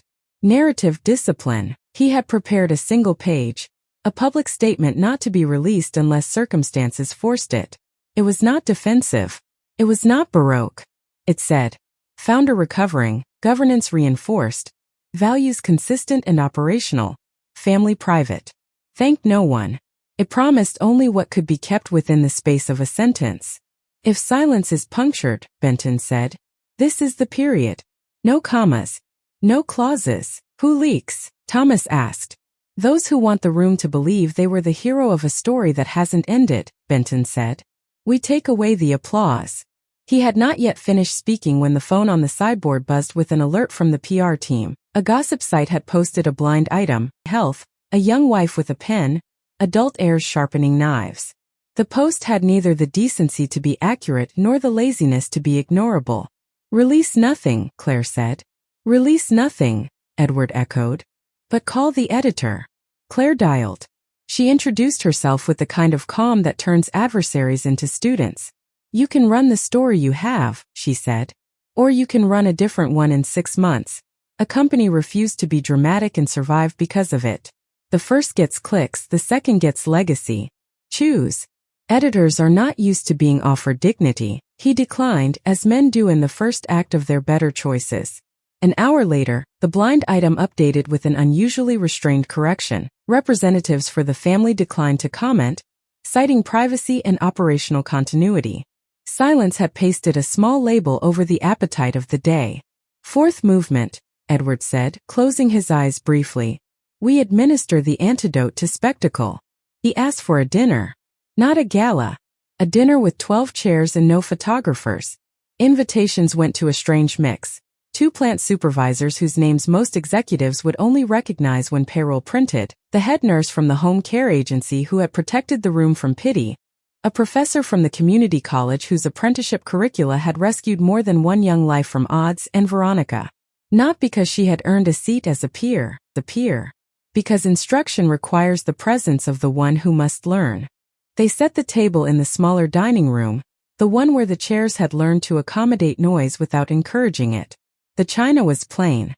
The forks were honest. The napkins were white because white asks sauce and wine to behave. When the guests arrived, the house welcomed them without reminding them of their status. The supervisor with hands like maps of a lifetime of torque sat to Edward's right. The nurse sat to his left. Veronica faced him at the far end, a deliberate geometry. He raised his glass with water. The room did not require wine to understand celebration. Thank you for coming where cameras are not, he said. I have spent my life talking to rooms that sell futures. Tonight I talked to the room that saved mine. They did not know what to do with the compliment. Compliments when earned are a kind of shock. The supervisor coughed and then told a story about a line that had jammed in a storm and a teenager who had kept the old men from panicking by singing a stupid song very loudly. The nurse described with delicate anonymity the victory of a spoonful of broth when an appetite had forgotten its job. The professor explained how he had learned to fail at explaining torque until one 19-year-old showed him that his metaphors owed labor a raise. Veronica listened. Not passively. She took notes the way a person takes notes when she intends to pay later for what she is learning now. This was the beginning of the curriculum, how to make room in your own house for stories that make you smaller and make you better at the same time. Between courses, Edward executed the day's quiet spectacle. It involved no papers, no stamps, no gavel. It involved a box carried in by Whitcomb and set at the center of the table as if the meal had an altar. When you came to help me, he told the nurse, you adjusted my pillows and my pride with the same hands. I asked Whitcomb to find a way to tip without making our gratitude vulgar. She flushed. I was paid, she said. You were. And now you are endowed, he replied, and nodded at Whitcomb, who opened the box and revealed a simple certificate.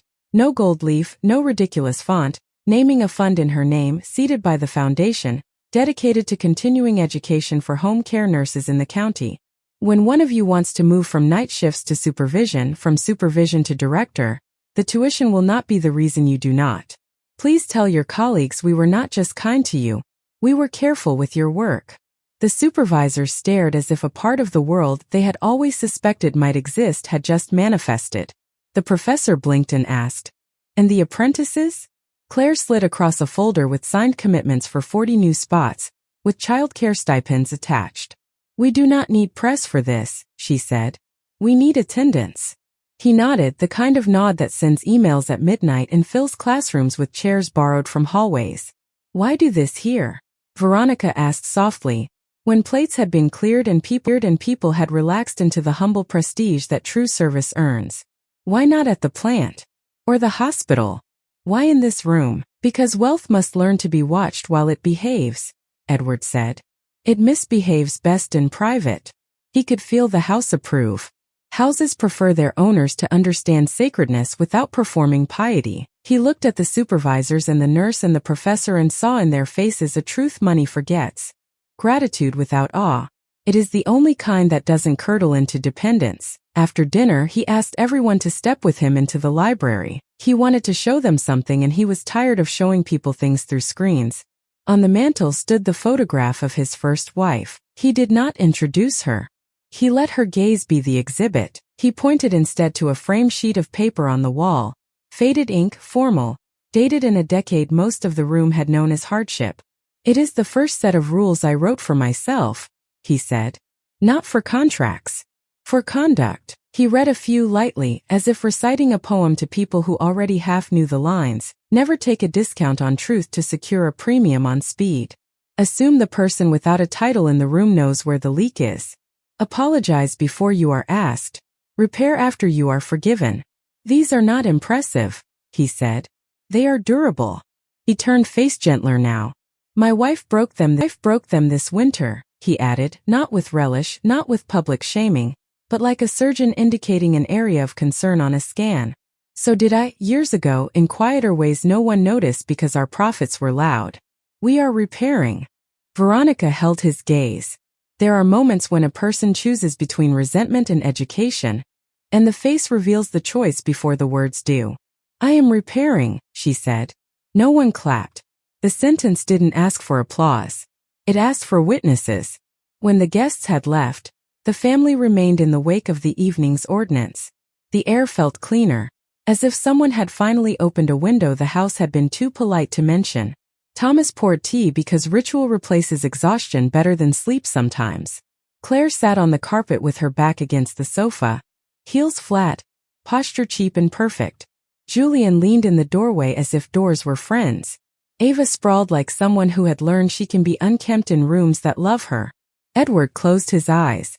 When he opened them, the old ledger lay under his hand. He turned to a page with an entry written in his 20s, ink darker, ambition louder. "I fired a man too fast," he read. "He should have been taught, not removed. I had no patience then. The company lost nothing, and I lost something I did not learn to name for years." "What did you lose?" Ava asked. "A better version of myself," he said. "Mercy does not slow victory when proportioned correctly. It accelerates loyalty." He looked at Veronica. "This whether you still belong." Her mouth opened, a prepared speech probably. Apologies have templates.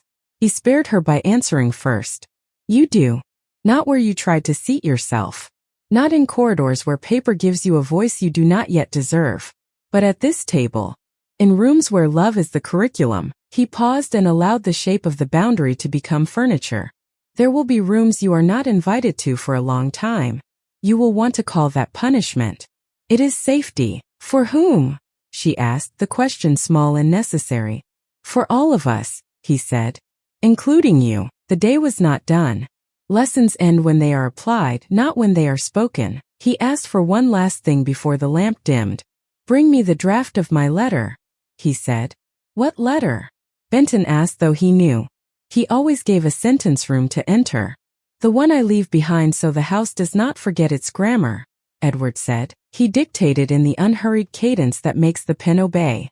It was addressed to his children, all four, named in the order of their birth, the only order he believed mattered. It did not mention money once. It spoke of rules like lines in a song they must learn to hum without thinking. Measure twice, cut once. Never confuse hard with cruel. If you must choose between being kind correctly, if you must choose between being admired and being useful, be useful and wait. Admiration will arrive late, breathless, and carrying groceries. He ended with the sentence he had been building toward since winter began to meddle with his house. Do not let mercy become a marketing plan. If you forgive, you must also fix. He signed with the old hand. The loop at the end of his name wobbled perfectly. Frame it, he said. Not here. At the plant, where the rules earn air.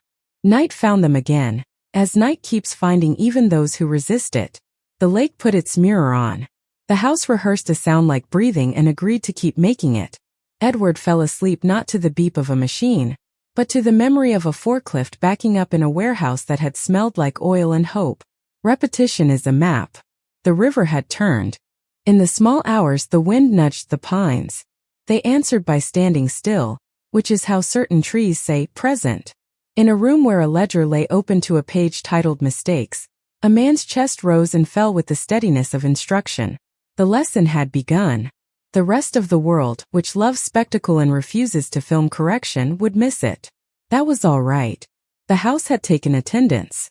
The morning a promise made without witnesses. It was one of those rare days when the sun felt like an apology for everything the night had hidden. The house didn't move quickly anymore. It breathed. Its halls exhaled the faint smell of old oak, warm linen, and coffee. The crisis had passed, but something larger, quieter, heavier had arrived. Edward sat by the window, wrapped in the blue robe he'd owned since before his youngest children were born. The lake shimmered ordinary again. But the ordinary, to a man who had almost lost it, was a miracle worth studying. Do you ever notice, he said softly to Benton, how mercy looks like weakness until it wins? Benton smiled the way lawyers smile when their client has crossed the line between insight and poetry. And after it wins? Then it looks like wisdom, Edward said. He reached for the letter he'd written the night before, the one that was to hang at the plant, and ran a finger along its edge. He didn't reread it. He didn't need to. A lifetime had already said it for him. Today wasn't for words. Today was for reflection, and reflection, he knew, doesn't begin in glass. It begins in guilt. The house began to move with intention. Thomas's car was already gone, engine echoing confidence. Claire walked through the kitchen, coffee in hand, sleeves rolled to the elbows, her eyes carrying both command and compassion. The younger children had learned not to whisper anymore when their father was home. The sound of life was the sound of healing. Veronica, however, moved differently. There was no perfume this morning. No jewelry. She wore the kind of cardigan that didn't announce a woman, but allowed her to exist quietly. She wasn't playing a present. She found Edward by the window. Are you ready? She asked. For what? He replied without turning. To see what you've built, she said. And what's left standing. They drove to the plant. Not the headquarters, not the boardroom, not the polished glass building with its lobby flowers and unblinking security cameras. The plant. The first one. The one with concrete floors and walls that kept the smell of ambition no matter how many times it had been washed. When Edward stepped out of the car, even the hum of the generator seemed to bow its head for a moment. Workers paused without being told to. Forklifts slowed, their backup beeps lowering like respectful voices in a church. He didn't make a speech. He simply walked. Slowly, carefully, he touched the railing he had once gripped when the bank refused him a loan. He looked at the name on the side of the building, Langford Industries, and smiled at the irony that it had survived not by being untouchable, but by being tended. Whitcomb was already there, clipboard under his arm, a man who wore competence the way others wore medals. Everything's been implemented, he said. Training programs begin next quarter. The fund is operational. The apprenticeship pipeline is getting calls from schools as far as Boston. Good, Edward said. The best sound in business is footsteps coming toward opportunity. He turned to Veronica, who had been quiet the entire drive. Do you remember when I told you this place smelled like the truth? I thought it smelled like metal and fatigue. Same thing, he replied. They reached the central floor, where banners hung for safety metrics and new product launches. A group of apprentices stood in formation, nervous, curious, trying to understand why a man old enough to be their grandfather was looking at them as if they were history itself. Don't look at me like I'm a founder, Edward said. Look at me like I'm proof that if you stand still too long, the world keeps walking. Learn fast. Fail better. Don't ever let success teach you arrogance. It's a bad tutor. The young faces nodded. Benton smiled. Claire clapped once, sharp and proud. Even Thomas, who rarely showed emotion, joined her. And then, out of the corner of his eye, Edward saw something. A flash of reflection in the polished glass wall by the assembly line. His own face blurred, half hidden by sunlight. He paused. Do you know what the hardest thing about wealth is? He asked, eyes still on the reflection. No, one of the apprentices said timidly. It lets you forget what you look like, Edward said. You start seeing your name, your company, your logo, but never your face. And when you stop seeing your face, you stop recognizing your mistakes. He turned back to the group. Keep a mirror in your locker, he said. Not to fix your hair, to fix your soul. By noon the visit was over. Cameras stayed away. Reporters guessed, but the Mumford family drove home with the windows down. The wind carrying silence that wasn't awkward anymore. It was earned. Back at the estate, lunch was simple. Soup, bread, and quiet satisfaction. The kind that comes when everyone in the room knows that something invisible, but essential has been restored. Veronica excused herself. She walked to the garden, the one his first wife had planted decades ago. She knelt beside the old stone bench and pressed her fingers into the soil. You did good, she whispered to the memory of a woman she had once hated. He's still yours, but thank you for letting him teach me. Tears came not like confession but like weather, gentle, necessary. That night, the lake reflected stars so clearly it seemed to be pretending to be sky. Edward sat outside, wrapped in a blanket, the old glasses perched on his nose, a cup of tea untouched beside him. The air had the clean taste of completion. Benton joined him, pulling his coat tighter. You've done what most men can't, he said. You've corrected the story while still living in it. Edward smiled. A good editor always prefers to live through his revisions. You'll rest now? Benton asked. Rest isn't the goal, Edward said. Rest is just the applause after the lesson. I have one more thing to do.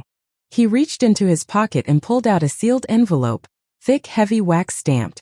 It's not for the board, he said. It's for her. Veronica. Inside the letter, sealed until she would open it days later, were words that didn't sound like a husband's or a judge's. They sounded like a teacher's.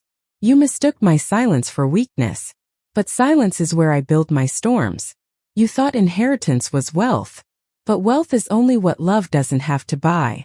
You believed power lived in documents. But it lives in restraint. If you can live without wanting to win, you've already won. Don't let this letter be a eulogy. Let it be a beginning. Days turned into a rhythm that felt like music rediscovering its time signature. Claire traveled for meetings and came back lighter. Thomas spent weekends teaching his younger siblings how to read balance sheets and ethics between the lines. Veronica began volunteering at the foundation, quietly, without speeches, without cameras. Her name appeared nowhere, but her hands did. At night, Edward watched from the window. The lake had become his confessional, its reflection offering no judgment. Do you think she'll change? Benton asked one evening. Edward smiled faintly. I don't need her to change, he said. I just need her to remember. Remember what? That mercy wasn't her punishment. It was her inheritance. The days grew shorter. The house began to hum again, not with tension, but with the low vibration of purpose. The younger children laughed more. The staff began to sing while cleaning. The air, once heavy with suspicion, had learned to breathe again. As sunlight poured through the tall windows, Edward stood up from his chair. Slowly, painfully, but on his own. No nurse, no arm, no help. He walked to the piano where Claire was playing and placed his hand on her shoulder. Father, she said, startled. You shouldn't. I should, he interrupted. This is how men finish stories, standing. He looked at his family, all of them, gathered in that single room, each carrying a piece of his legacy in a different form. I was given a second chance, he said quietly. But what I really received was a mirror. And when I looked into it, I saw not just my face but all of yours. That's how I knew I was still alive. That night, as he drifted to sleep, the wind played its old rhythm across the lake. In the dream that followed, Edward didn't see companies, courtrooms, or contracts. He saw a river turning slow, deliberate, patient. It didn't erase its banks. It simply found a truer course. The man who had once been betrayed by the world smiled at the irony of it. The same woman who forged his signature had now begun to forge her soul anew. He exhaled, steady and sure. The lesson had been written, not on paper this time, but on hearts that had learned to read what truth really costs. And for the first time in years, Edward Langford slept without dreaming of anything that could be lost. The wind had changed again. You could smell it through the corridor, metallic taste of rain waiting to happen. The lake carried a glacier calm, like a mirror that had finished remembering the storm. The house, that old witness, that quiet cathedral of family history, felt different now. It no longer whispered secrets, it breathed continuity. Edward Langford had begun to walk again. Not far, not fast, but enough to remind the walls that their master still knew how to move time with his will. He'd begun to attend meetings from his study, not as CEO, not even as patriarch, but as the old keeper of principles. His hands trembled less these days. His eyes, never still, carried the gentleness of completion. The lesson had been taught. Now came the inheritance of its meaning. It began with a single document. Not a will, not a transfer of assets, but a letter of stewardship. Edward had written it by hand, line by line, on thick cream stationery that smelled faintly of cedar. The header was simple. Langford Holdings, Custodianship Protocol. The opening sentence read like scripture. This company does not belong to a man or a family. It belongs to the hands that build it, the minds that grow it, and the hearts that protect it from becoming a machine. Claire read it first, her eyes slowing over every word as though afraid to blink and lose them. When she began, the house seemed to hold its breath. The letter unfolded not as instruction, but as music, part philosophy, part memory. It named Thomas as executive custodian of operations, not CEO. Titles, Edward had written, are masks. Custodianship is identity. Claire was appointed keeper of ethics and culture, her role explicitly defined as the guardian of transparency, the conscience of the Langford legacy. Julian and Ava were each assigned seats on the youth advisory board, not symbolic but functional. You are not heirs, he had written to them. You are apprentices of truth. Learn how to say I don't know faster than anyone else in the room. There was no mention of Veronica's position, only a final paragraph that said, the matriarch of this family has earned her silence, and she will use it wisely. In that silence, she will do more good than all our speeches combined. When Claire finished, the silence that followed was heavy with completion. Thomas nodded slowly. You're giving us stewardship, not ownership, he said. I'm giving you responsibility, Edward replied. Ownership can make a man lazy. Responsibility makes him precise. Veronica, standing at the edge of the room, looked down. There was no shame now, just comprehension, that rarest kind of humility that comes from understanding the architecture of your own mistakes. That evening, the family gathered by the lake. No photographers, no guests, no ceremony. Just the Langfords and a single stone table holding a candle that refused to flicker despite the wind. I want this place to be our final shareholder meeting, Edward said, half smiling. The one without spreadsheets. He pointed to the horizon. See that line where the lake meets the trees? That's where your mother rests, he said softly, meaning his first wife. And here, he tapped his chest, is where the rest of you do. The candlelight carved each face into sculpture. Claire with her calm certainty. Thomas with his guarded emotion. Julian trying to understand adulthood before it asked him to grow too quickly. Ava with her notepad resting on her knees, already writing something, perhaps a poem, perhaps a plan. And Veronica standing behind them, arms crossed in quiet devotion. Every empire ends, Edward said. But legacy, true legacy, doesn't die, it evolves. Ours began with ambition, then survived betrayal, and now must mature into purpose. He paused, letting the words stretch between them like bridge cables. Purpose, he continued, is not charity. It's direction. Charity gives when it's convenient. Purpose gives when it must.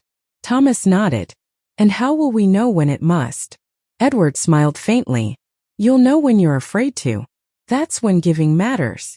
Claire's voice cracked just a little. And when you're gone, Father? I'm not leaving, he said. I'm delegating.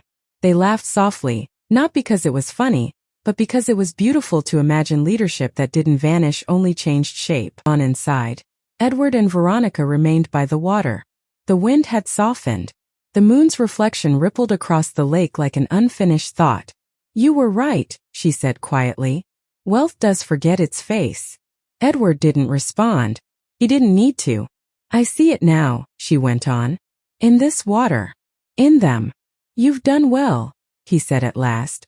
She turned startled. How can you say that? Because you stayed, he said. And staying is harder than stealing. She almost smiled. Do you forgive me? I already did, he said. But forgiveness is cheap. What you earned was my trust again. 2 days later, the Langford Foundation of Practical Hope was announced quietly in the city paper. No gala, no speeches. A single paragraph buried on page 12. Langford Holdings announces a new community trust dedicated to financial literacy, workers' advancement, and youth mentorship. Founded in memory of Margaret Langford and in honor of the Langford family's continued commitment to legacy over luxury. Veronica's name appeared last, just above the line Stewardship Partners. That was all she wanted. The next weeks blurred into something miraculous in their ordinariness. Thomas took the train to the northern branch and worked side by side with floor managers. He stopped using the executive elevator. Stairs teach humility, he told Claire when she teased him. Claire launched an internal ethics mentorship program, small at first but contagious. She named it the Mirror Project. Julian, at college, started volunteering with an apprenticeship group under the foundation's wing. Ava began about leadership, each titled after something her father had once said. Her first piece, Silence is Where Storms Are Built, went viral on the company's intranet before the weekend ended. And Edward, the architect of it all, grew quieter. Not because he was withdrawing, but because he had reached that sacred stage in a man's life when silence becomes contribution.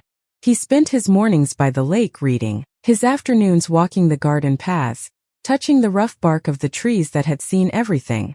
And his evenings, those he gave to his family, one at a time, in fragments of conversation that would later feel like gospel. One such evening he sat with Ava on the patio.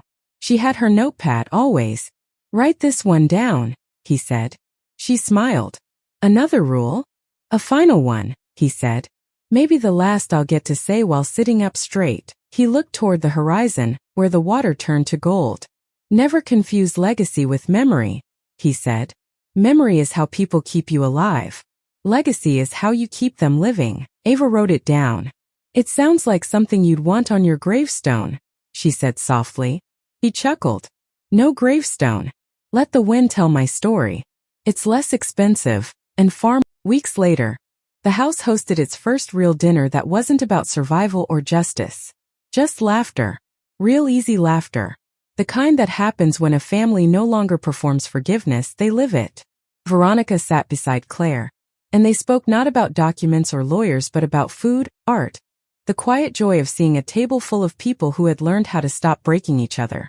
When dessert came, Edward raised a glass of water. Not wine, not champagne. To second chances, he said simply. They don't arrive on time, but they do arrive. Everyone lifted their glasses. The moment wasn't rehearsed, it was human. Later that night, after the dishes were cleared and the lights dimmed, the lake caught the moon again. The house stood silent and grateful. And Edward, before retiring, paused by the window one last time. The reflection staring back at him wasn't of a tycoon or a victim, it was of a teacher. A man who had learned that the greatest revenge isn't justice, it's restoration. He whispered to the empty room as if to his first wife, "It's done. They're ready." Then he smiled, not like a man waiting for the end, but like one who had finally arrived at peace. The mirror did not move, but it shimmered, just slightly, as if agreeing. The morning that began it all was not spectacular.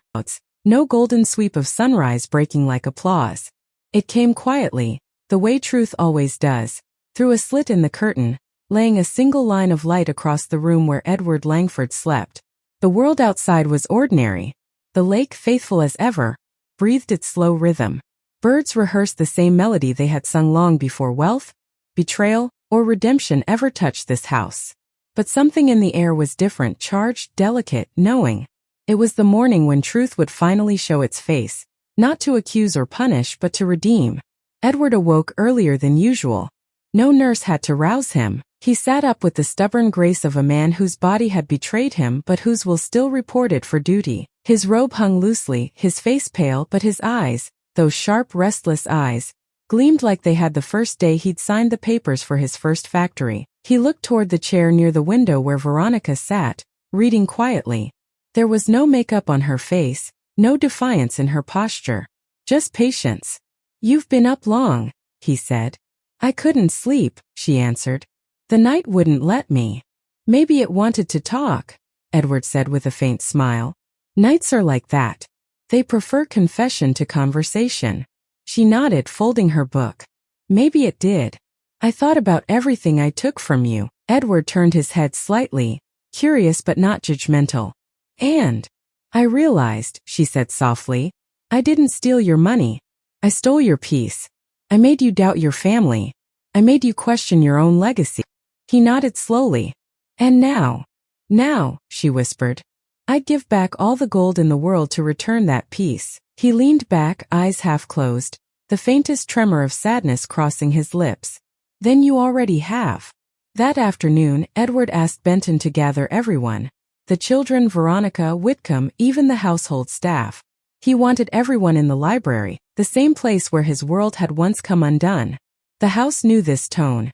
It had heard it before, the quiet hum that precedes revelation. When they arrived, Edward was seated near the fireplace, sunlight cutting across his face like divine punctuation. "I've lived long enough," he began, "to know that redemption isn't an event, it's a practice. You earn it the same way you earn trust, one honest act at a time." He gestured at Veronica. "Today, I ask her to stand beside me." She froze. Her instinct was to refuse. She'd spent her life fearing public exposure. But she rose, slowly, resolutely, and stood next to him. Edward reached for a folder on the table. "Whitcomb and I finalized this yesterday," he said. "It's an amendment to the Family Foundation's charter." Claire looked puzzled. "You're changing it again?" "Yes," Edward said. "Because a foundation that doesn't evolve becomes a monument, and monuments only honor the dead." He handed the folder to Veronica. "You'll run the Langford Renewal Initiative," he said. "Not as an executive. As a volunteer. No salary, no title, no control. Just work. You'll oversee programs for widows who lost everything, women who were abandoned, tricked, very men who once promised them safety. You'll build the bridge you once burned." Her hands trembled. "Edward, why me?" "Because," he said, "I can't think of anyone who understands those women better." She covered her mouth, tears spilling without permission. "I don't deserve this." "No one deserves redemption," Edward said gently. "We only choose it." He turned to his children. "And you will all help her. Not to absolve her, but to prove that forgiveness, when practiced properly, is the highest form of discipline." The room went utterly still. Even Benton, the seasoned man of law, lowered his eyes. It was the kind of silence that no courtroom or confession could produce, the silence of transformation. The following week, Veronica began her new work.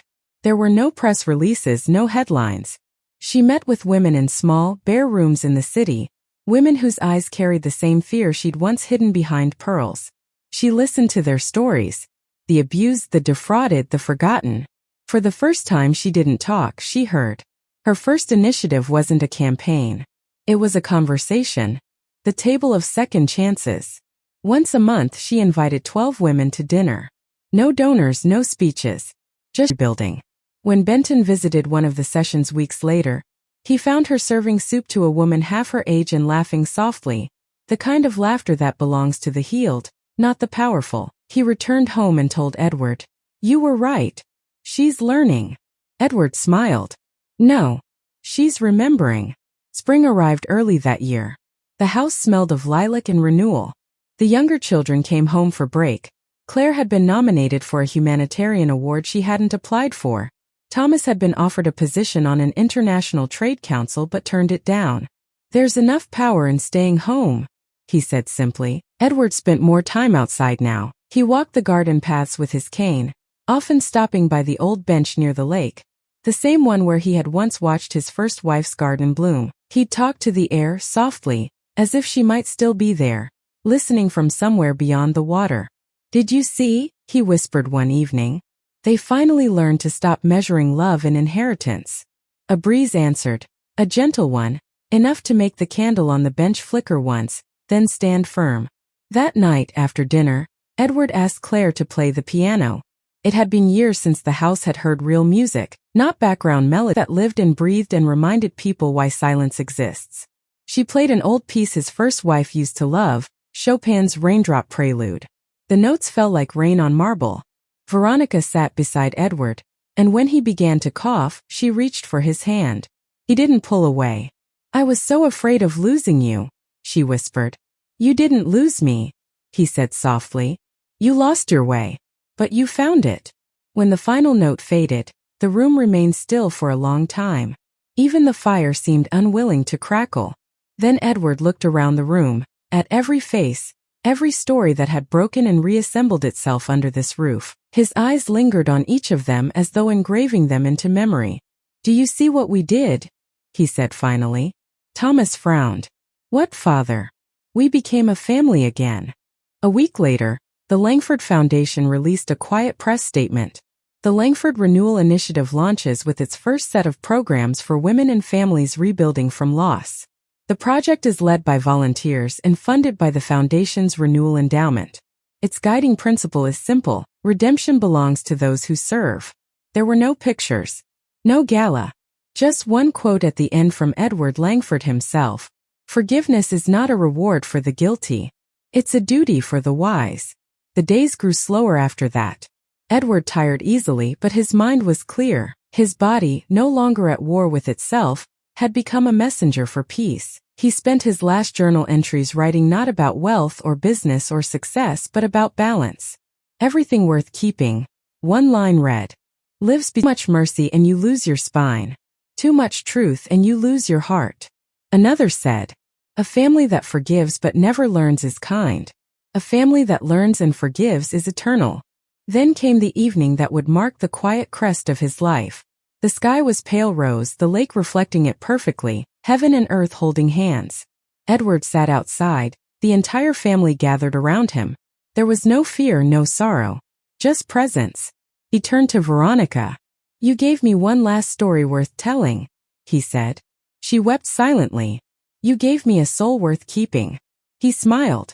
"Then we're even." When the stars appeared, Edward looked up, sighed once, not from pain but from completion, and whispered a line that only Ava heard. "Every river must return to the sea." Then his eyes closed peacefully. The lake shimmered. The candle on the bench flickered again. The wind paused as if bowing. And in the echo of that moment, truth, not justice, not vengeance but truth, finally settled into the house like sunlight after rain. Morning came slow, as if afraid to touch what the night had so gently ended. The first sound wasn't birds or footsteps. It was breath, the collective, uneven breath of a house that had just learned what silence truly means. The staff moved like prayer through the corridors. Curtains were drawn, not to hide grief, but to let it unfold in the shadow. The Langford home, once a monument to ambition, then a courtroom for betrayal, had become a sanctuary for legacy. Every painting on the wall seemed to soften. Every clock slowed. Even the old floorboards carried their creaks like eulogies. Edward Langford was gone. But he had not left. Claire found his chair by the window exactly as he had left it, the robe folded on its armrest, the glasses resting on the open ledger. Beside it, a single piece of paper sealed with his signet ring. She didn't open it right away. She just placed her hand on it, whispering, "You really couldn't stop teaching, could you?" When she finally broke the seal, the handwriting was unmistakable. Steady, patient, deliberate. "For when I am no longer answering your questions, read this as my last board meeting." It continued, "You are not to mourn me with tears, but with continuation. The company is a tree. Prune it when it grows too proud. The family is a river, let it change its course without calling it betrayal. Thomas, lead with structure but listen for melody. Numbers are only music when they serve people. Claire, keep our ethics alive, even when the world calls them expensive. Truth will always cost more, but it never depreciates. Julian, remember that leadership begins with apology. If you make one mistake publicly and fix it privately, you've failed. Do the opposite. Ava, keep writing. The future belongs to storytellers who tell the truth. And Veronica, thank you for finishing What Family That Learned How to Love Twice. Her hands shook when she finished reading. Claire looked up, and for the first time since she was a girl, she cried openly. Not because he was gone, but because he had left her nothing undone. The funeral was small, the way he wanted. No speeches. No marble monuments. Just the lake, his ashes, and the sound of his family reading his own words aloud, softly, reverently, as if returning them to the wind that had whispered them to him in the first place. Veronica stood beside Claire, holding her hand. There was no divide between the old and the new wife, the first and the second chapter. Only women bound by a man's insistence on truth. Thomas spoke briefly, voice steady. He built the world we stand on, he said. Now it's our turn to build something that can stand without him. Julian dropped a single white lily into the water. You said rivers return to the sea, he whispered. So go, Father. The current knows your name. The lily floated for a moment, then disappeared under a ripple of sunlight. Weeks passed. The Langford name remained, but its meaning changed. The company thrived not from expansion, but from empathy. Employees whispered about a new culture, one where their voices mattered, where the ghost of greed had finally been exorcised. The Foundation's renewal initiative flourished. Within 6 months, women across the city were calling it the Langford Program, a network that turned survival into scholarship. Veronica worked quietly, never accepting credit, always signing letters VL caretaker. Claire gave her first public address as chair of the board. It was streamed to every division. Her speech was only 6 minutes long. Her father's favorite number. We no longer work for the Langford fortune, she said. We work for the Langford lesson. And power without truth is rot. In the back of the auditorium, Veronica stood and clapped once, slow, deliberate, proud. At home, the lake remained the same. Time, faithful as tide, did what it always does. It healed by pretending nothing had changed. Ava often wrote there now, sitting on the same stone bench where her father used to rest. One day, she looked up from her notebook and saw her mother walking slowly toward her. Veronica sat beside her, hands folded in her lap. He would have loved that you write, she said. He told me once stories are what keep people living, Ava replied. Not their money, not their houses. Just their stories. Then write ours, Veronica said softly. I already am. Inside the house, in the study, the old ledger remained open, the one titled Mistakes and What They Bought. Someone, no one knew who, had written a final line at the bottom in fresh ink. Final purchase, peace. The ink hadn't even dried when a small breeze moved through the room, lifting the edges of the page just enough for the sunlight to touch it. The camera drifts over the lake at dusk. The water gleams gold, then fades into silver as the horizon deepens. The Langford house stands in silhouette, neither mansion nor monument now but memory. Ava's voice, soft, reflective, narrates. My father once said that truth is not what saves you, it's what remakes you. He believed that legacies aren't written in wills, but in the quiet moments when we choose mercy over victory. He died the way he lived, teaching. And in his silence we finally heard him. The camera pulls higher, showing the river feeding into the lake, a slow, graceful current tracing the path of the story's heart. The final shot lingers on the lily floating near the edge, still white, still unbroken. He thought death was an ending, Ava's voice continues. But death only changed its mind.